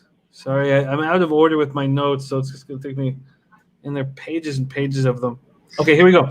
Broncos 4-8, 2-4 on the road at the Panthers 4-8, 2-4 at home. Bank of America Stadium, Charlotte, North Carolina, 60 Fahrenheit, cloudy, 10 miles per hour. It was announced today that cornerback AJ Bouye will be suspended for the rest of the season for PEDs. Broncos coming off a tough 22-16 loss at Kansas City. They did a lot right. They did so much right. They picked up first downs. They kept Mahomes off the field. They held the Chiefs without touchdowns in the red zone. 4 different forays in the red zone. The Chiefs can't get touchdowns. And they still can't beat the Chiefs. But it's too bad Bouye's out because they're moving in the right direction. Drew Lock, 15-28, 151 yards, 2 touchdowns, 2 interceptions. Noah Fant, 4 catches for 57 yards. Tim Patrick, 4 catches for 44 yards, but 2 of them were touchdowns. Melvin Gordon ran 15 times for 131 yards. Center Graham Glasgow left with a foot injury in the first quarter. He's listed as questionable this week. Cornerback Asang Bassi, who is pressed into a much bigger role because of the Bryce Callahan injury. And Bryce Callahan's on IR. Bassi left with a knee injury the first drive of the second half. It turns out that's a torn ACL. He's done for the season. Safety Trey Marshall's also out. This secondary is beat up. And now you have the Panthers coming in off their bye week, which I would have said, let's bet the Panthers, until you find out that 8 players have been placed on the COVID-19 list. The team has closed its facility in Charlotte until Wednesday. So added to the list Monday, wide receivers DJ Moore, Curtis Samuel, defensive tackles Derek Brown and Zach Kerr, linebacker Shaq Thompson, offensive tackle Greg Little, punter Michael Pilardi, and wide receiver Ishmael Hyman. Defensive linemen Yeturgos Matos and Bruce Hector were placed on the COVID-19 list last week. They were last seen losing 28-27 to Minnesota in heartbreaking fashion. Bridgewater was 19-36 in that game for 267 yards, 1 touchdown, 1 interception. Mike Davis ran 15 times for 55 yards. Robbie Anderson caught 4 passes for 94 yards. Matt Rule is hopeful that McCaffrey will be available. And cornerback Dante Jackson and safety Sam Franklin are questionable. Wow. What a twist. This would have been the perfect time to bet the Panthers. With the Broncos riding high off that game against the Chiefs. I would be all over the Panthers if it wasn't this COVID bullshit. Bebsy, the Panthers, with all this COVID outbreaks, and it's only available in a few books because of it, are 3.5 or 4-point favorites And the total's at 47. Take it away. I mean, you pretty much said everything I would have to say about this game. If it wasn't two garbage teams, I'd expect this game to get flexed. I shouldn't say garbage teams. It's two not good teams. I would expect this game to get flexed. It's not because the NFL doesn't care about these teams like they do about other teams. So they're probably going to play. And, this COVID thing has eliminated all the value, like you said, in Carolina. I would love to jump on Carolina here, but again, we don't know who's going to play.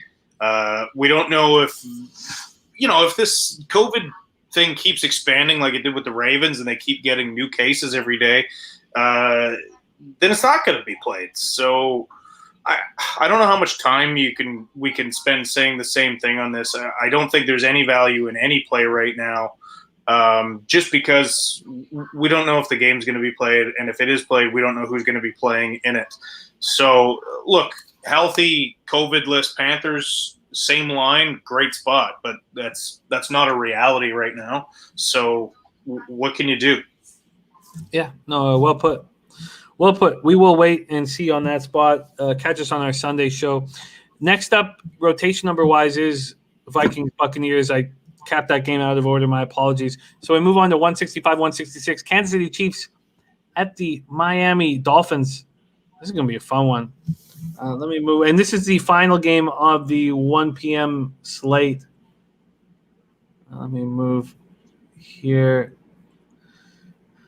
All right, this is going to be a good one. I'm looking forward to this one. Chiefs 11-1, 6-0 on the road at the Dolphins, 8-4, 4-2 at home. Hard Rock Stadium, Miami Gardens, Florida, 80 Fahrenheit, partly cloudy, 8 miles per hour.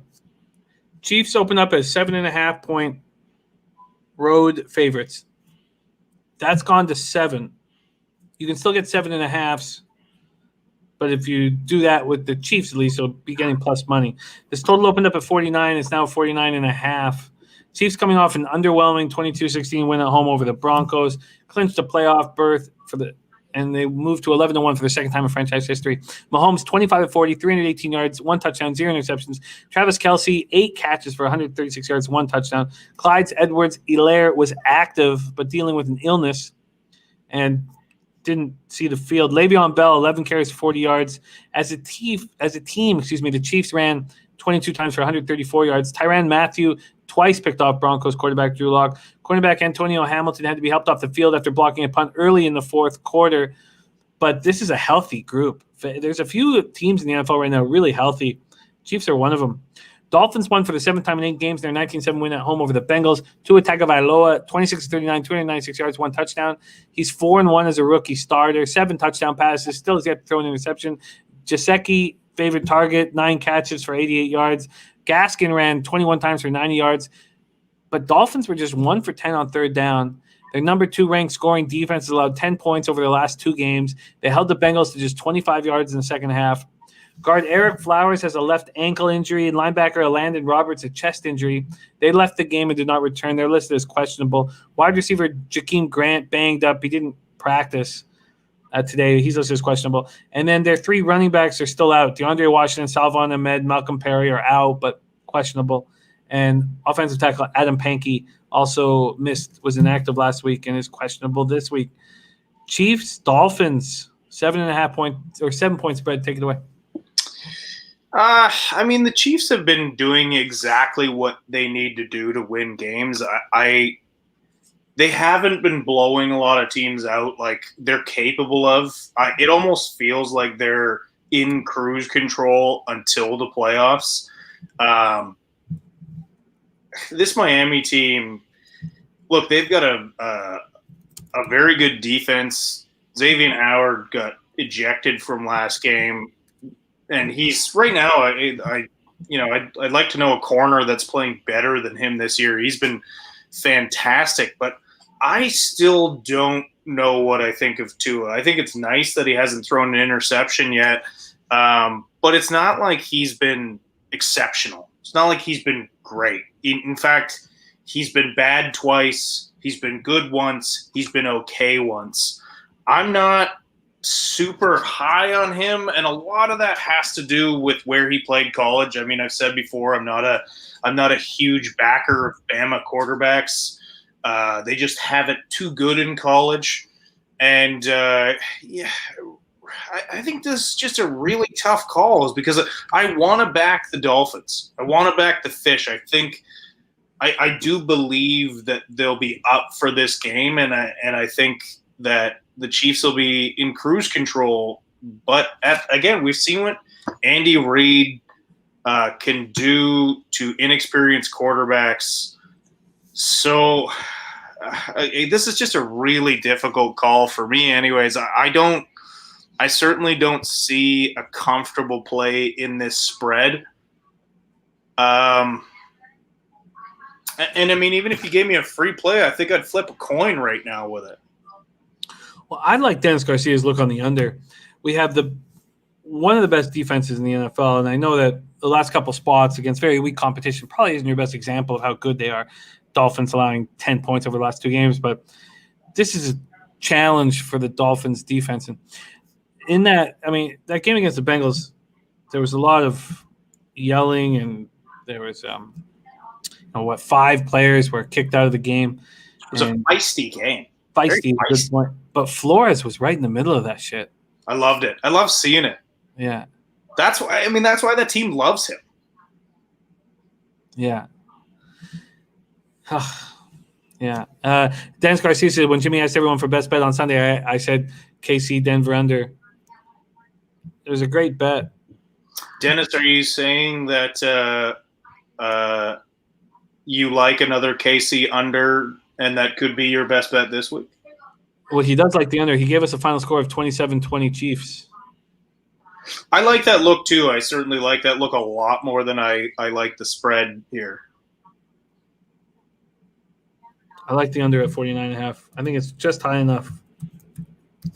I'm going to pull the trigger on the under 49.5. Just high enough. Nice opportunity for the Dolphins to show something. But insane. Alan, how do you feel about unders? Not flush. I hope is he going to catch this Ravens first half? Let's get that for my guy, Not Flush Allen, and the Allen family. Okay, I think that that this first half under might be safer. The last thing I'd want is the Chiefs to feel like they need to. You know what? I take that back. If they're ahead comfortably, then they'll just take their time. Let me just see what it is first half. This first half total 24. I like that. Oh, and Noli knows in the house, liking the under. I might move on the first half under and not the full game. Explain why you like that better.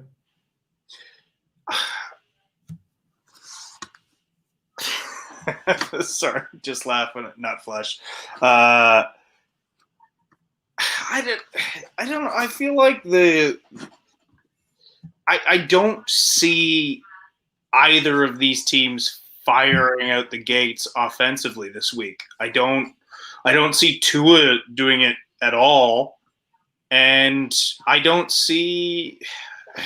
haven't seen urgency from the Chiefs. I've seen the Chiefs do exactly what they need to do to win. They have been great on opening drives until I put money on them in the first quarter, and then they completely shit the bed.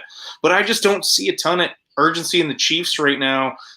They know they're better than everyone, so they're doing exactly what they need to do to win games.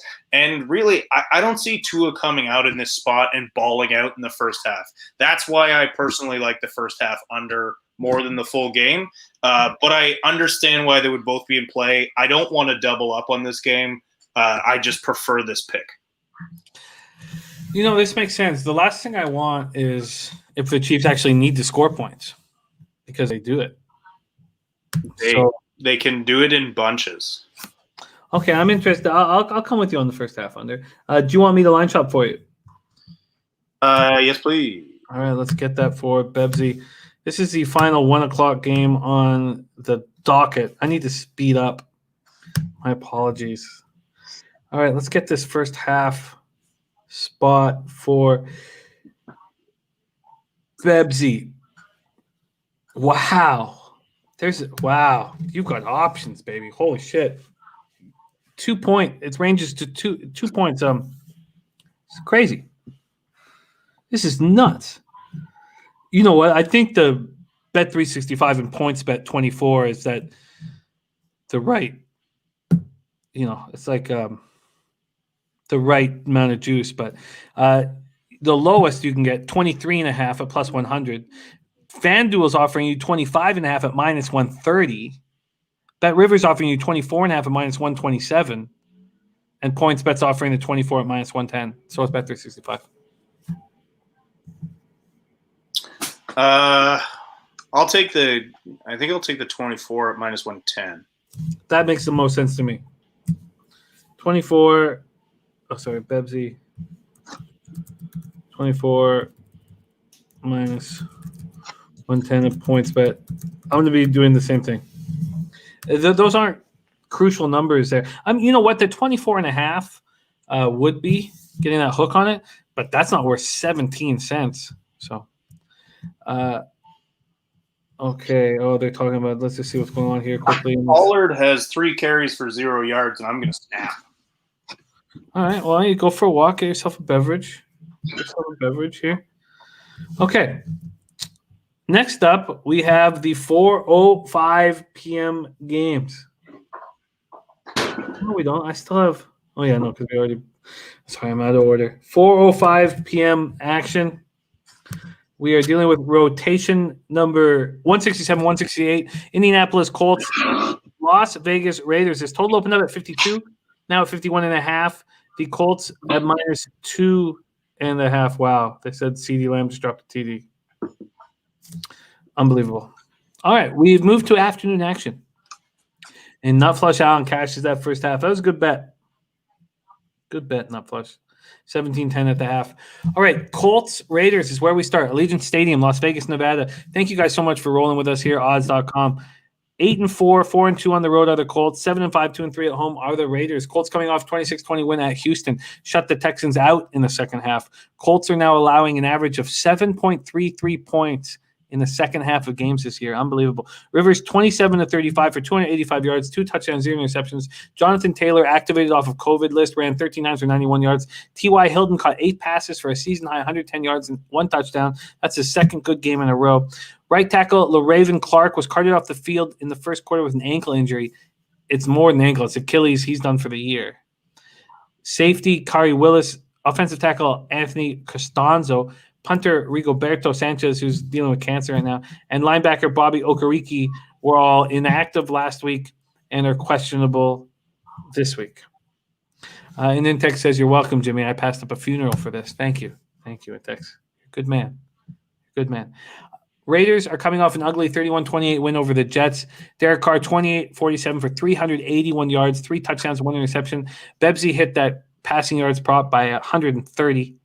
Devontae Booker was 16-50, replacing Jacobs. Darren Waller was an absolute monster. 13 receptions for 200 yards, 2 touchdowns. Cleveland Farrell came back from COVID, 2 strip sacks. A cornerback, Damon Arnett, suffered a concussion in the first quarter when he went helmet to helmet with Frank Gore. Frank Gore also went out. Safety Jeff Heath left in the fourth quarter to be evaluated for concussion. He's in concussion protocol. So we have Colts, Raiders, Bebsy. The Raiders are a tricky team to cap. Colts are 2.5-point road favorites. That has moved to 3 at a couple books. Take it away. The Raiders might be a tough team to cap, but I don't think the Colts are. Especially healthy and COVID-free.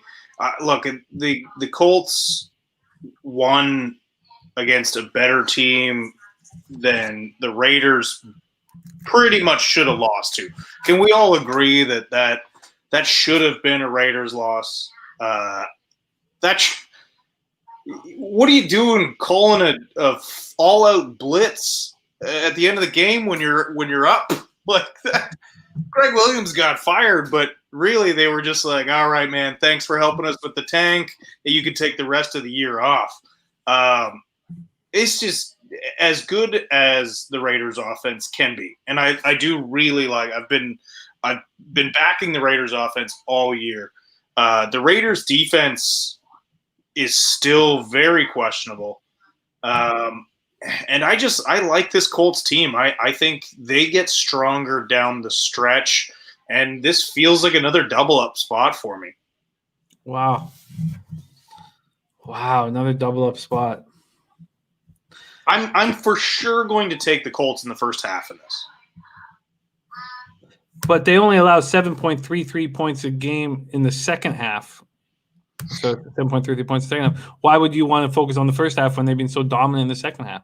Well, you make a good point, Jimmy. Maybe that was enough to talk me into the double up. Double up coming in here for Bebsy.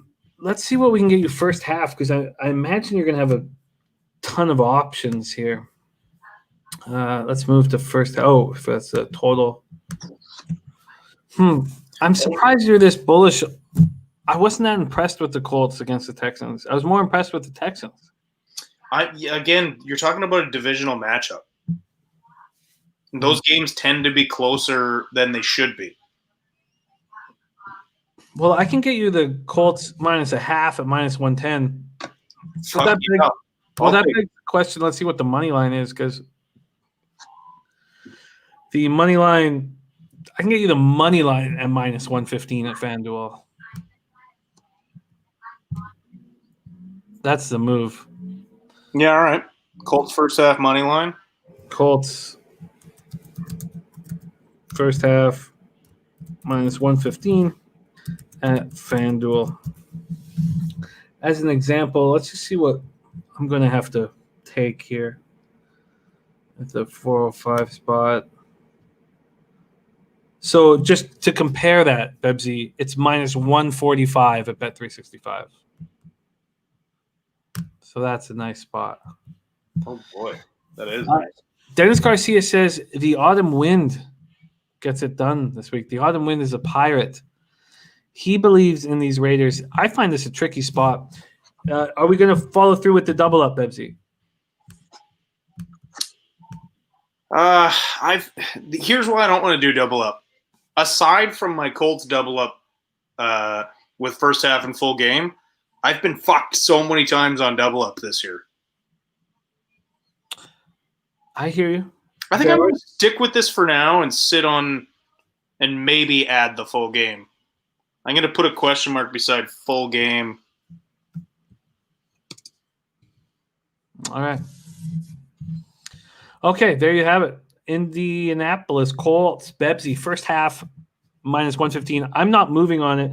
Just before we move on from the game, and we should speed things up, from a total perspective, it's sitting at 51.5. You have any lean? I just feel like I really like overs in Vegas games this year, so I would lean over. And that's just, again, with the way their defense and their offense have played most of this year. Mm-hmm. Okay, I'm not making a move on it. Let's move on to the next spot here. We are on the 405 games, and it is the Jets-Seahawks. We don't have much. We have the Seahawks as 8-point favorites, but no totals have been put out. Let me see if I can refresh this. Really, no totals? No totals. No totals. So we have the Seahawks. How is that 8? No, sorry, that's first half. That's why. No, that's full game. Yeah, I've got nothing. I thought the Seahawks were going to be double-digit favorites here. Interesting. Dan Kelly, by the way, Cowboys team total over 10.5. Second half, live bet. So they should be going for it on fourth down every time, so there will be scoring. Jay-Z says full game is 13.5. That's what I thought. I thought it was, like a big spread. Thank you, Jay-Z. Let me just see. Yeah, I've got – okay, sorry. I don't know what's going on there. I've got a 13.5-point favorites for the Seahawks. It's total at 47.5, and it is juiced to the under at minus 120. Lumen Field, Seattle, Washington, 47 Fahrenheit, showers, 7 miles per hour. Jets 0-12 on the year. Seahawks 8-4, 5-1 at home. Jets coming off their 12th straight loss, 31-28 at home to the Raiders. Bebsy talked about Greg Williams' decision for the all-out blitz, the inexplicable all-out blitz with 5 seconds left. The Raiders at the Jets 46, needing a TD to win. This guy is just nuts, man. If you think about it, it's actually genius because if they get the sack, and they're going to be like, oh, my God, what a ballsy play. If they don't, they still get Trevor Lawrence. So it's a win-win for them. And that's what Dan was saying. Dan was saying that he's got a lot of friends that are very happy with the decision from Greg Williams. He's a hero right now in New York. Yeah. Darnold, 14-23, 186 yards, 2 touchdowns, 1 interception. Ty Johnson came in after Frank Gore took the hit to the head with a concussion. Ty Johnson looked great. 22 carries for 104 yards, 1 touchdown. I actually didn't like seeing it because he's going to take a bunch of snaps from Frank Gore. Jamison Crowder led the receivers with 5 catches for 47 yards. Gore left with a concussion.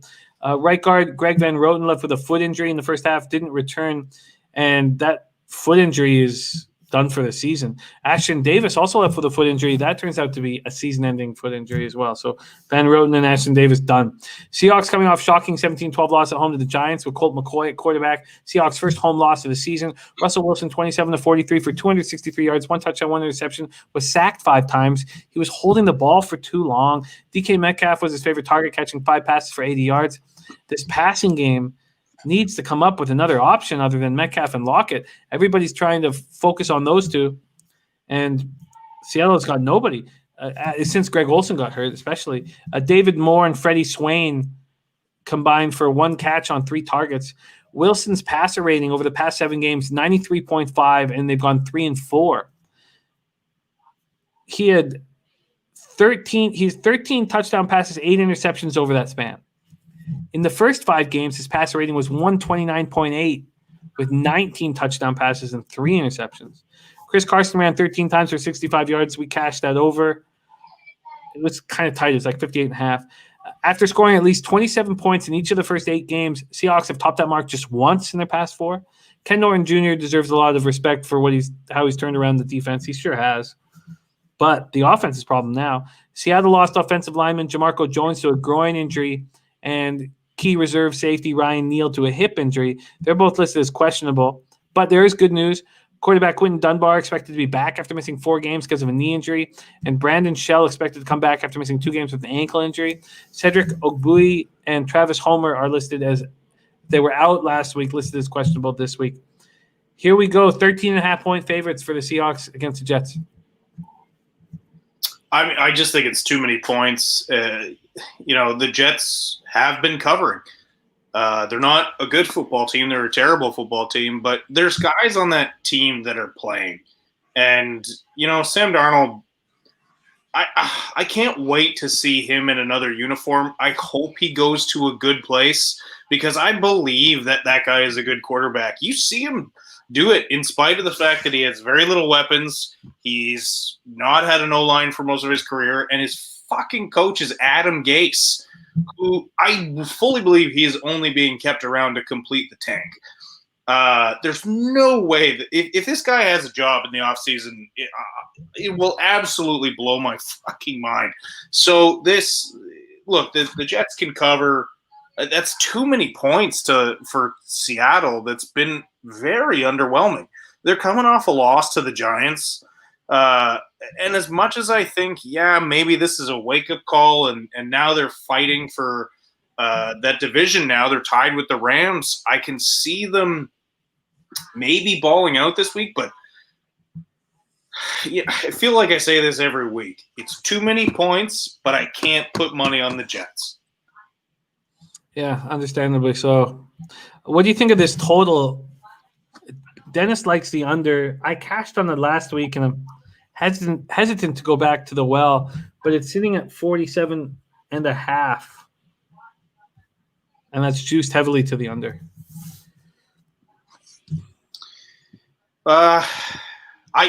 If anything, I like the over. I don't like going against you and Dennis, but I just don't like the under in this. I feel like if there's a team where Russell Wilson should get back on track he was a front runner for the MVP for the first 5 or 6 weeks of the season, at least. Mm-hmm. If there's a game for you to get back on track, it's this game. Who's going to cover Tyler Lockett and DK Metcalf on the Jets? Who is going to get after Russell Wilson outside of Quinnen Williams? But the problem is Quinnen Williams is an interior D lineman. He'll get up in Russ's face, but Russ will just get outside. So, yeah, I don't like the under. Kudos to both of you if you want to play it. I didn't. I wasn't going. I just said I cashed on it last week. Oh, Dennis's look this week. Yeah, Dennis. I mean, I get it, and you know, you've great looks week in and week out. I just can't get on that one. All right, Mr. Fun Monk says I think it's too many points, but I just can't. I think it's too many points as well. 13. All right, let's move on here. We have finished the 2 405 games. And we moved to a 4. Oh wait, do we have the Packers game still? No, we moved to the 425 games. It's going to be a fun afternoon on Sunday. We start rotation number 151, 152. Green Bay, Detroit. Green Bay opening up as 7-point favorites. That's moved to 7.5. This total opening up at 54. That's moved to 55 or 55.5. Let's see what we are dealing with here. Packers, Lions. But first, Intex says, give a shout out to my wife, Michelle. 29 years of marriage on Thursday. And I will do absolutely that. Intex, to you and Michelle. Much love to you guys. 29 years strong. Congratulations. And to a bright future. Love that. Cheers, Intex. 29 years. 29 years strong for my man Intex. I love it. And 29 years. And this guy is asking for a shout out to his wife on a sports betting show. That's love. That is love. That is love. Let's talk Packers, Lions. Packers 9-3, 4-2 on the road. Lions 5-7, 1-4 at home. Ford Field, Detroit, Michigan. Packers coming off 30-16 win at home over the lowly Eagles. Aaron Rodgers 25 of 34, 295 yards, 3 touchdowns, 0 interceptions, complete control. Devontae Adams caught 10 passes for 121 yards and 2 touchdowns. Aaron Jones ran 15 times for 130 yards and 1 touchdown. Safety Raven Green, wide receiver Equanimus Brown, defensive end Billy Wynn, tight end Jace Sternberger all got hurt during the game and are questionable. Brown and Sternberger are in concussion protocol. Lions coming off a winning debut for new coach Darrell Bevell. Look, Cool Fire Gaming wants a shout out. Did you just see? It took a 29-year marriage to garner a shutout. And he just what are you bringing to the table, Cool Fire? To the table. Lions coming off a winning debut for new coach Darrell Bevell. They also snapped a 5-game losing streak to the Bears. Stafford 27 of 42 for 402 yards, 3 touchdowns, 1 interception. You know, this stat surprised me, Bebsy. 31 fourth quarter comebacks. That's the most in the NFL since 2009. More than Aaron Rodgers. That caught me by surprise. 38 game-winning drives during that span, second in the league. Marvin Jones caught 8 passes for 116 yards. Adrian Peterson ran 16 times for 57 yards. And Reggie Ragland, quote, unquote, I guess since Coach Patricia got fired, Bevell said, just let loose and have fun. You keep being yourself. And they had fun. You could tell they were having fun. Right tackle Tyrell Crosby, ankle injury. Cornerback Michael Ford, back injury. Safety CJ Moore, ankle injury. They were all hurt during the game. They're all listed as questionable this week. Kenny Golladay missed his 5th straight game, the hip injury. And running back DeAndre Swift, quarterback Jeff Okudah, defensive end Deshaun Hand, defensive end Austin Bryant. So there's 5 guys that they want on the field. All were inactive and are listed as questionable this week. Packers, Lions, Packers 7.5-point road favorites. Take it away, Bebsy. I mean, I want to take the Packers in this just because I fully believe they're a better team. But we talked about the danger of liking the Bears because of the fact that this Detroit team clearly was pumped to get rid of Matt Patricia. The whole team hated him, obviously. You saw teammates jumping on hating that guy. Public. They were destroying him on Twitter the day he was fired. I mean, that's straight vitriol. And look, they played like they had a weight off them. They, like Jimmy said, they looked like they were having fun out there. And for that reason, I can't back the Packers in this, because I think the Lions, their season's done. They're not going to push into the playoffs. They're not going to do anything, but they're happy and they're playing football again. And so that puts Green Bay in a really tough spot right now. So, I would lean Lions. It's still tough to back the Lions. Again, you don't know if this is just them taking down a bad Bears team that, we talked about earlier in the show, really blew that game by not running the ball in the second half. So, I mean, logic dictates that Green Bay should win. I think they can cover. The 7.5 is just a number I don't really like. So, yeah, I like Slat's look. Injury report, if Swift and Golladay are on the Lions, but does that move the line enough? This total also, I can understand why Christian Larson is interested in the over, but it's high. 54.5 to 55.5. What do you think of that total? I mean, I'm with Christian in that I lean over. It is a lot of points, but again, this is two teams that can put up points, and especially if, like Slat's saying, if Swift and Golladay are in, then yeah, that over is even more in play. Very, very interesting spot. No move for me at this point. Packers, Lions. If it was a little lower, I would go over it too. The Packers, when they are in control, they really run the ball and let that clock roll. Okay, let's move on to the next spot, rotation number-wise. Falcons, Chargers. This total opened up at 48.5. It's now 49.5. Chargers opened up as 1-point favorites. Not after the debacle. It's because I'm in the wrong order. Not after that debacle against the Patriots. SoFi Stadium, Inglewood, California. Falcons coming off a 21-16 loss at home to the Saints. Matt Ryan, 19 of 39, 273 yards, 1 touchdown. The Saints defense is so strong. Calvin Ridley and Julio Jones still were very nice numbers-wise. Calvin Ridley goes 5 catches for 108 yards. Julio, 6 for 94 yards.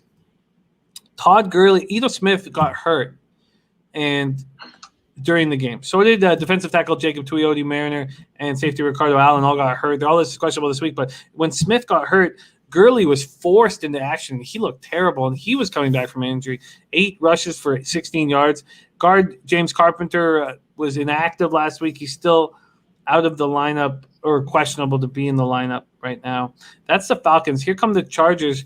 Gerald Jones saying Chargers haven't covered a game since October. Chargers coming off one of the ugliest games in franchise history, 45-0 loss at home to the Patriots. Herbert was 26 of 53 for 209 yards, 0 touchdowns, 2 interceptions. Keenan Allen led the receivers with 5 catches, 48 yards. Austin Eckler ran 8 times for 36 yards, caught 4 passes for 32 yards, and Kalen Ballage back, 7 rushes for 34 yards. Their special teams were absolutely inept. One blunder after another. They fired their special teams coach about 3 weeks ago, and the new hire is just, or the person that they elevated to special teams coach is just atrocious. It was just mistake after mistake because offensively the Patriots didn't. They're winning a lot of yards offensively. Wide receiver Joe Reed, linebacker Denzel Perryman, running back Troy Maine, Pope were inactive last week. They're questionable this week. Running back Joshua Kelly suffered an ankle injury. He didn't return. He's questionable. Left tackle Sam Tevy missed the game because of his wife gave birth to the couple's child. He's expected back this week. Christian Larson said Lynn really trusted one of the worst kickers in the league to kick a 58-yarder. I don't know how the Chargers can be trusted, but certainly is a buy low spot for them. Bebsy, Falcons, Chargers. Yeah, it's so hard to lay a bet with the Chargers right now, given what happened this week and who's calling the shots on the sidelines. But I think the Chargers win this game. I really do. I think Herbert has a bounce back week and just torches this Falcons defense, but I can't can't put money on it. I can't. How do you back the Chargers while Anthony Lynn is still patrolling the sidelines? I don't know. My gut really says the Chargers are going to come back and win this game this week. But I can't. These are two teams. I for years I've had trouble betting on the Falcons, and I don't expect them to win this game. I really don't. I do expect the Chargers to come out here, but I can't put money on them. I can't put my hard-earned money with Anthony Lynn on the sidelines looking confused, looking like he wasn't sure they had a game today or not. Like, what the hell is he doing? I used to like the guy too, and now every week I see that stupid look on his face, and I'm like, the only reason they're not firing him is because he's got to be just a nice guy. He looks like such a sweet man. I think they were just like, we should fire Anthony this week, and they're like, yeah, but he's a nice guy, and they're like, okay, we'll fire him next week, and they're like, yeah, let's wait a week to fire him, but he's so bad. I told you at the beginning of the year, and when I brought it up at the beginning of the year, it was because my dad liked him. That's no longer. My dad thought he used to like him. I can't even make fun of your dad for that because I did too. I really did. And again, he looks like a nice guy. Maybe that's it. But I can't back it. I'm very hesitant to back the Falcons here, though, just because it's such a buy low spot on the Chargers. I don't want them. What a week I would have. Look, I lost on the Steelers-Ravens game on a double up. And then I lost on the Chargers game, first half full game. Other than that, I was 10-1 last week. Here's what my look ahead's going to be. Sorry, Bebsy, I said that wrong. I was actually 10-2 last week other than those two. Because I also lost the Arizona Rams on 10-2. Sorry, take it away, Bebsy. This is my look ahead for Sunday, and this'll. I'm going to call this ahead of time. This is going to be my best bet for Sunday, probably. Well, I don't know. We'll wait and see when it comes out. But this is what you want, some fucking free money, you like money. Sunday, the Herbert pass prop will be in play. It's such a bad week. It's going to be low. They're going up against a bad defense in Atlanta. Yeah. Herbert pass prop will be the look on the weekend. I agree. I think that makes a ton of sense. I agree. Jay-Z said, I did warn you on Belichick versus a rookie quarterback. I doubled up on it, Jay-Z. I'm the one. That wasn't a secret. We know that he's always great against that. And I really just thought that Herbert was too good for this Patriots defense, this Patriots team and I was dead wrong. But I think the pass prop this weekend will be low because of this past week, and I think Herbert bounces back and lights it up. The weak or the strong, who got it going on? You're dead wrong. Saints, Eagles. That's what's next. Saints, Eagles. Saints open up a 6.5-point favorites. It's 7 across the board. The leading indicator offshores have moved to 7.5, but at plus money. The total at 45.5, but there are open at 45.5. That's moved down to 44, but the leading indicator books haven't moved it down to 44. Still at 45. Saints 10-2, 5-1 on the road at the Eagles 3-8-1, 2-3-1 at home. Lincoln Financial Field, Philadelphia, Pennsylvania, 55 Fahrenheit, showers, 9 miles per hour. The Saints defense continues to look so strong. Coming off a 21-16 win at Atlanta. Taysom Hill, 27-37 for 232 yards, 2 touchdowns, 0 interceptions. Also ran 14 times for 83 yards. Kamara, 15 rushes for 88 yards. He actually got the ball thrown to him for the first time in 2 or 3 weeks. 2 catches for 9 yards.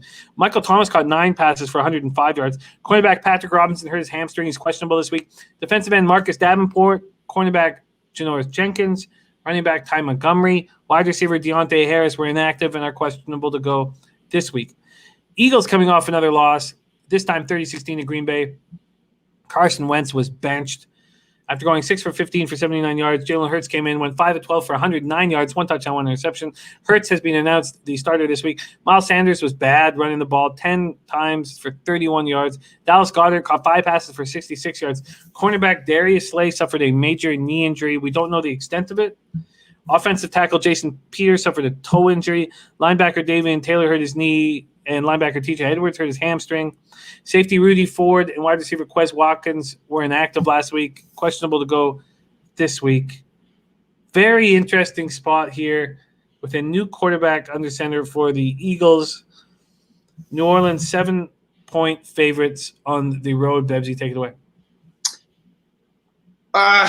Look, I want to jump on the Eagles saying that, they're, exactly what the Czar is saying. They're playing Hurts. I want to back the new kid, but he still went 5 of 12.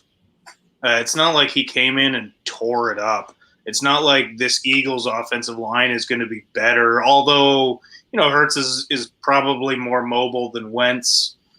I just don't know how – you're still playing the New Orleans Saints. You're still playing Sean Payton. You're still playing a defense that's been playing lights out. So even with Hurts in, this isn't an easy bet at all. I can see why you would want to bet the new kid and get excited about it, but I think that's just people's general excitement to see Jalen Hurts. And I hope he does well. You can't do much worse than Wentz has done, but this is still not a spot where I want to back the Eagles. Maybe against a different team, but this Saints team is really getting it together. Taysom Hill looks good. This team is just tightening up for the playoffs right now, and I want to back the Eagles, and I understand why people will in this situation. I just can't get excited about it. Yeah, I've not made a bunch of moves on this card, and there's a few of these games that need more time, this being one of them. I think there's some really good points being made here. And K. Paul making a great one, saying Eagles spot. New Orleans has KC on deck. Look ahead spot.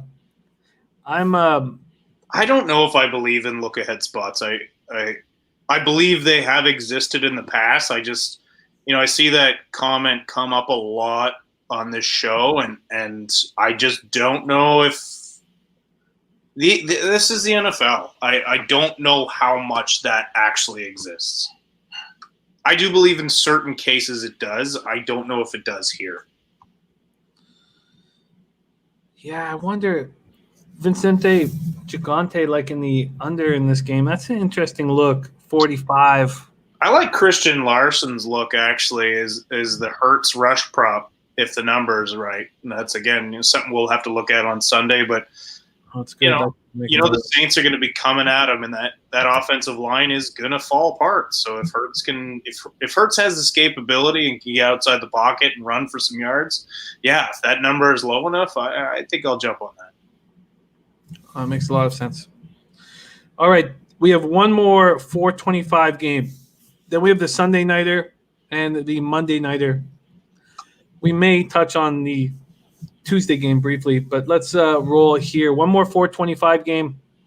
Washington Football Club, 5-7, 2-4 on the road at San Francisco 49ers, 5-7, 1-5 at home, but it is at State Farm Stadium in Glendale, Arizona, because of the county that the Niners play and aren't allowed any kind of outdoor events and physical contact. Washington coming off an impressive 23-17 win at Pittsburgh. Alex Smith, 31 of 46 for 296 yards, 1 touchdown. Tight end Logan Thomas looked excellent.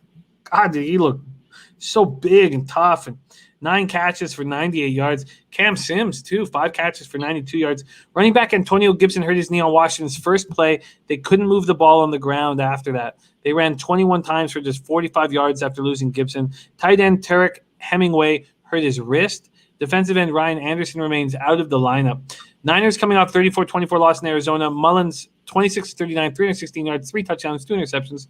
Jeff Wilson at times looked excellent. 7 runs for 47 yards. Raheem Mostert 9 runs for 42 yards. Brandon Ayuk caught 5 balls for 95 yards and a touchdown. Deebo Samuel caught 6 for 73. Defensive tackle DJ Jones hurt his ankle. We don't know the extent of it. Cornerbacks Kwan Williams and Emmanuel Mosley were inactive last week, remain out. Bebsy can give us the best look at the Niners' injury issues. Washington, San Francisco, Washington opening up as 4.5-point dogs. They're now 3.5-point dogs, and that's even moved down to 3.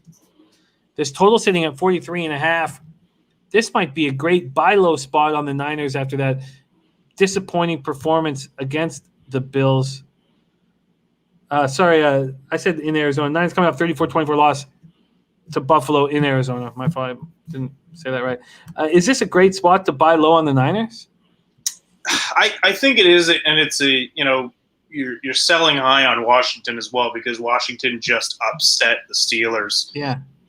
And look, a lot of people. A lot of friends were texting me before this game being like, hey, can your Niners pull it out? And, I just said no. I didn't like it. A lot of it had to do with the field change. Now they're not playing at home. And also just the fact that with Mosley out, they didn't have a viable third corner.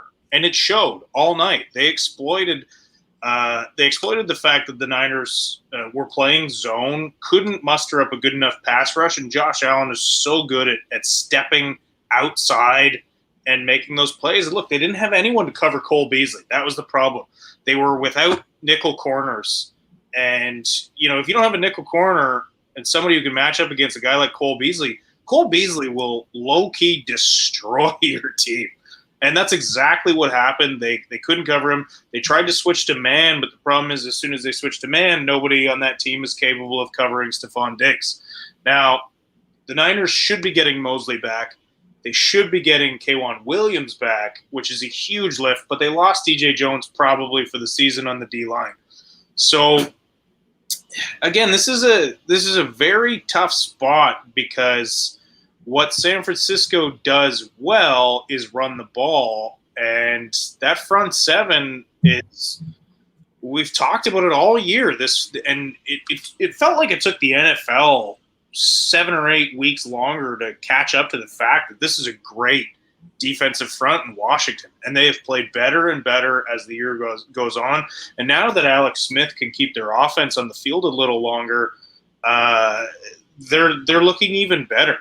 But I don't know. Kyle Shanahan looked like he had a lazy game plan for this Bills game. They barely got the ball in Mostert's hands. Deebo Samuel didn't get a catch until the second half. And you saw when they started getting him the ball, that offense opened up because teams have to respect him. So I don't think Shanahan makes that same mistake 2 weeks in a row. I think Mostert has a bigger game, and if Kwan Williams and Emmanuel Mosley are back, that should fix some of their coverage woes. And I think this is a good sell high, buy low spot for both of these teams. I agree, and I think that juice right now -3, -120. Let me verify that at Bet365. I think we'll get a regular -110 if we wait. I think Niners are the play here after Washington's huge win. And look, I've been bullish on Washington for several weeks in a row, and I just don't know if I can get behind them this week. I think Kyle Shanahan's game plan was atrocious for the Bills, and I don't think he makes that same mistake this week. And therefore, I think it was Jay-Z who asked me about first half under. Not if Kyle is on his game. So this is still a tough spot, but I think the Niners are. I think you'll see this line move through the week. So if you want the Niners, I think now's the time to jump on it. See, I don't. You think so? I think money's going to keep coming in on Washington. Yeah, maybe. I mean, maybe that's just So you mean when they start announcing that Kwan Williams is back and things of that nature? Yeah, I do think as soon as they announce that they have some of their players back, and we would know today maybe. They're saying Kittle even is close to coming back. But I don't think they've opened his practice window, so if they haven't yet, he won't be back. Wow, my bad. Christian just letting us know, and I just saw the clip of it. 2 passing touchdowns for Lamar Jackson, and my bad. I did not expect him to hit that. Interesting. So I think until that's talked about by the media that these guys are coming back, I think more money is going to keep coming on Washington. I think even if Mosley comes back and has to play the slot, he played well in the slot when a couple weeks ago when Jamar Taylor went out. And Mosley was a game time decision. He didn't play. I think he's back. I think that's enough of a lift. K'Wan Williams obviously being a bigger lift. Well, I'm still going to wait. I want minus 110, not minus 120. Mr. Funmonk's right. They're not going to bring Kittle back, especially if his practice window hasn't opened. But I don't think they're even going to put him on the field if they're not looking at that wild card spot. Is Alex Smith going to step up after his rich history with the Niners? Yeah, you always expect a guy who played that long again or with the team and left in the manner that he did. But look, none of those guys are there anymore. None of that coaching staff is there anymore. It's just the owner that's there. He cares more about overtaking the Giants for first place than he does about beating his old team.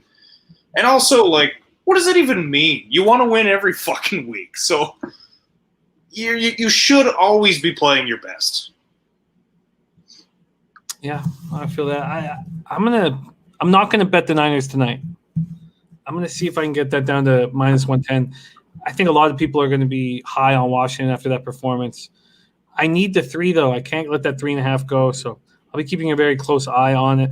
Bebsy, this total very low at 43.5. If you had a free $500 bet, you go over it or under it? I go over that. So would I. I think it's too low. I think it's too low. Again, it's probably a bit of a recency bias looking at these 2 Monday night games. But yeah, I think there's a bit of value in the over here. Like I said, Kyle Shanahan's game plan this week was bad, and I think matchup-wise, this Niners defense has played extremely well all season long, considering the injuries they've had. But matchup-wise, look, they ran into a unique set of players that just killed them with their injuries. Like I said, there was nobody to cover Beasley. And so as soon as they switched away from zone, there was nobody to cover Diggs. And Josh Allen is a good, big, mobile quarterback who's accurate. So they won't play as bad this week as they did next week defensively. And I think they'll have a much better game plan offensively than they did this week. It was just a matchup nightmare for San Francisco. It's why I stayed off that game. And I think this is a better week for San Francisco. I agree. I think this is a move on San Francisco and the over. I think I'll be doing both of them. All right, let's move on to the Sunday nighter. Just 2 games left on this card. Steelers-Bills. Steelers open up as 2.5-point favorites. That flips. That flips a full 5 points at some books. Some are still hanging to 1.5, but most books are hanging to 2.5 points for the Buffalo Bills as favorites. Wild. This total opened up at 47.5. It's now 47, 46.5, or 46. Orchard Park, New York, 38 Fahrenheit, cloudy, 14-mile-per-hour winds at 8:20 at night on Sunday. Steelers coming off another underwhelming performance, but this time, for the first time all year, cost them a victory. Big Ben, 33 of 53 305 yards, 2 touchdowns, 1 interception. James Washington caught 2 passes for 80 yards and a touchdown. Deontay Johnson caught 8 passes for 71 yards and a touchdown. With James Conner still out of the lineup, as a team, they ran 14 times for just 21 yards.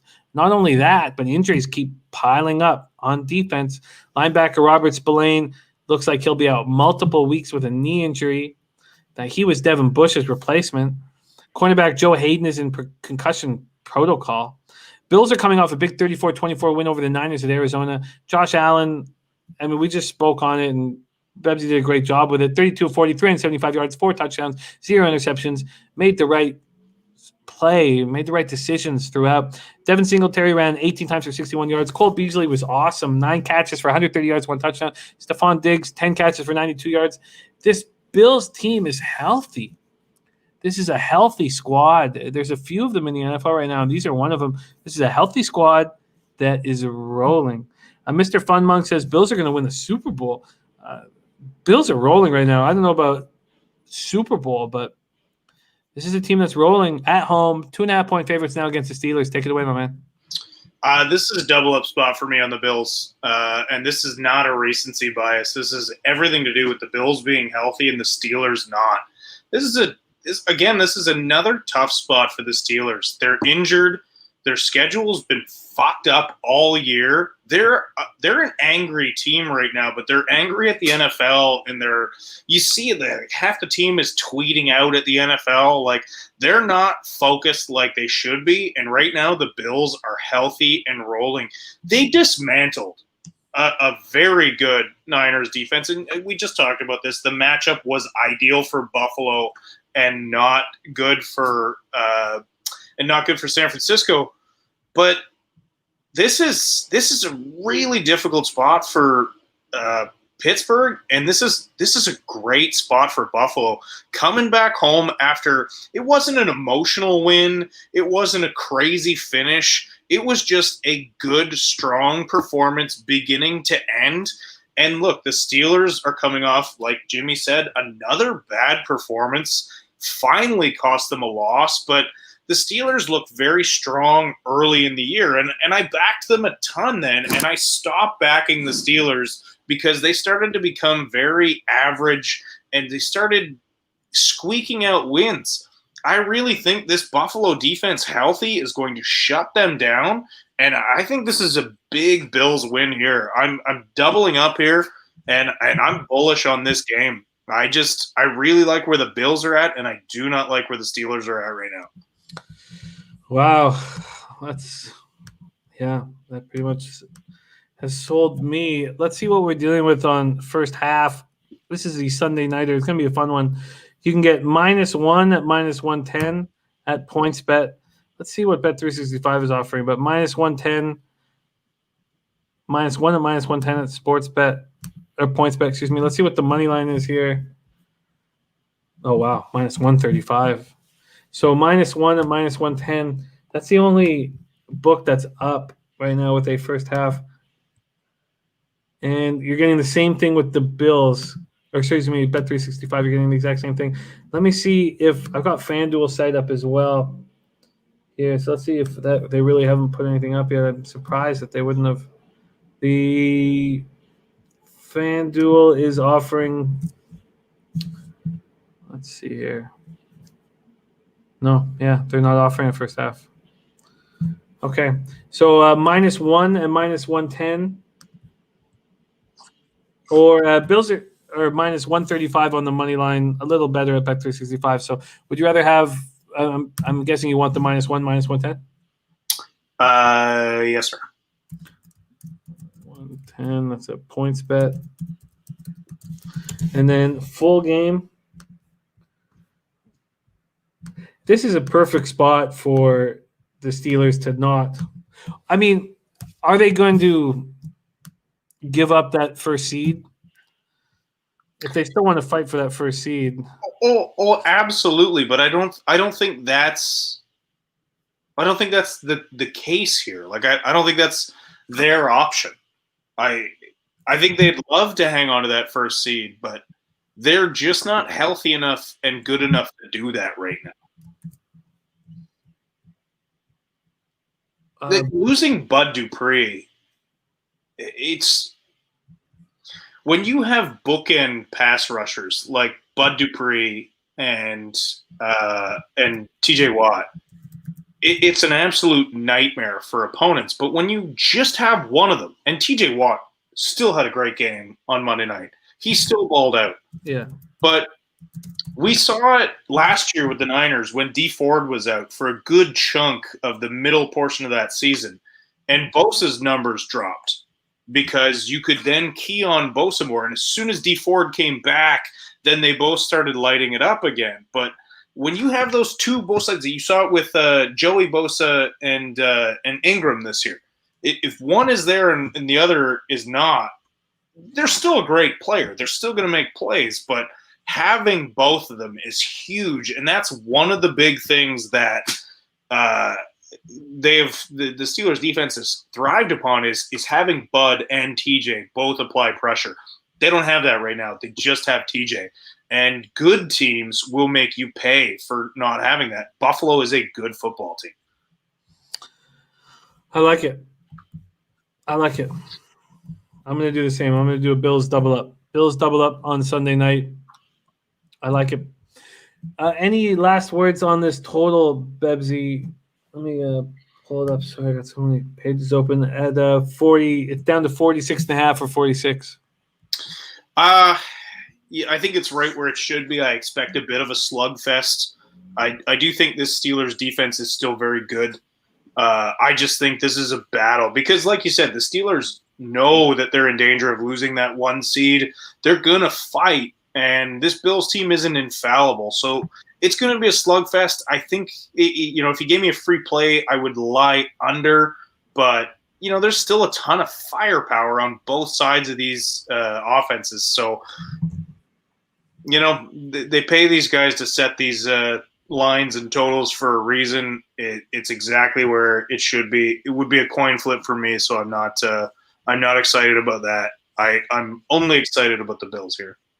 Let's move on to the Monday nighter. Still, we have the Ravens game in play as we speak. It's 24-10 Ravens. Cowboys have the ball in Ravens territory in around the 30. So it's 24-10 right now. The Monday nighter is Ravens-Browns. Ravens are, depending on where you shop, but it's all over the map. There's 2.5s, there's 1s, there's a pick 'em. This total is at 45.5.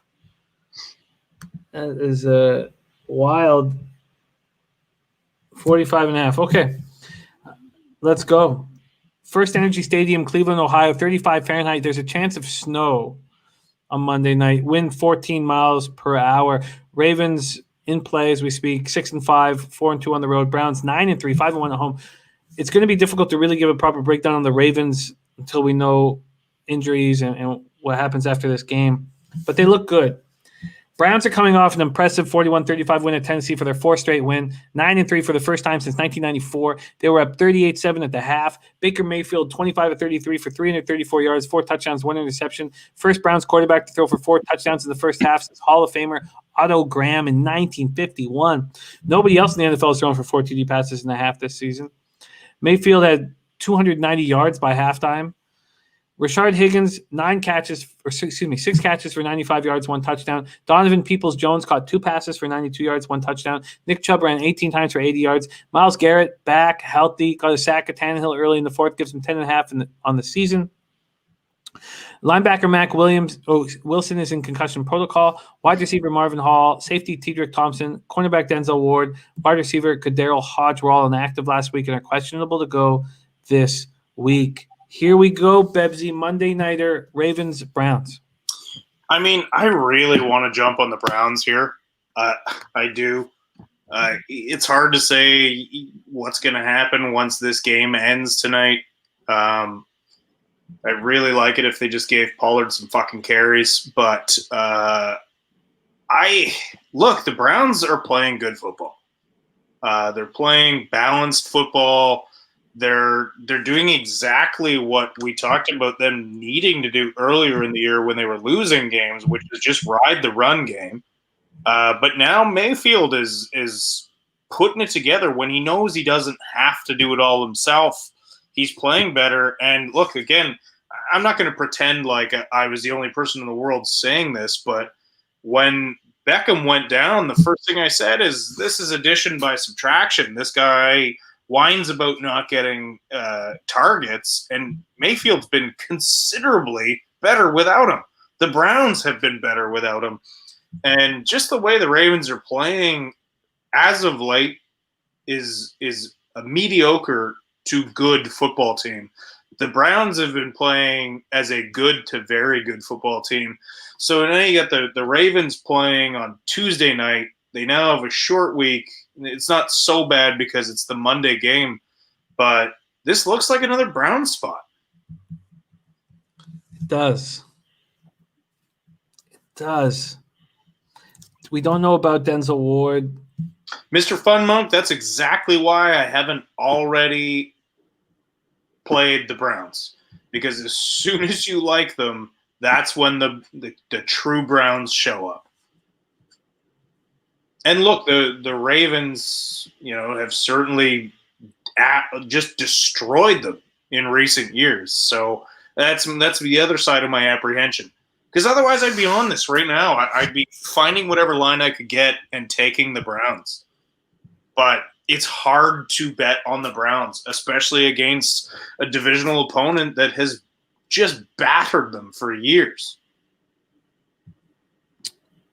After watching the Browns offense and defense, it would feel like this over would be in play, sitting at 45.5. Yeah, but for every week leading up to this, the Browns have been way under.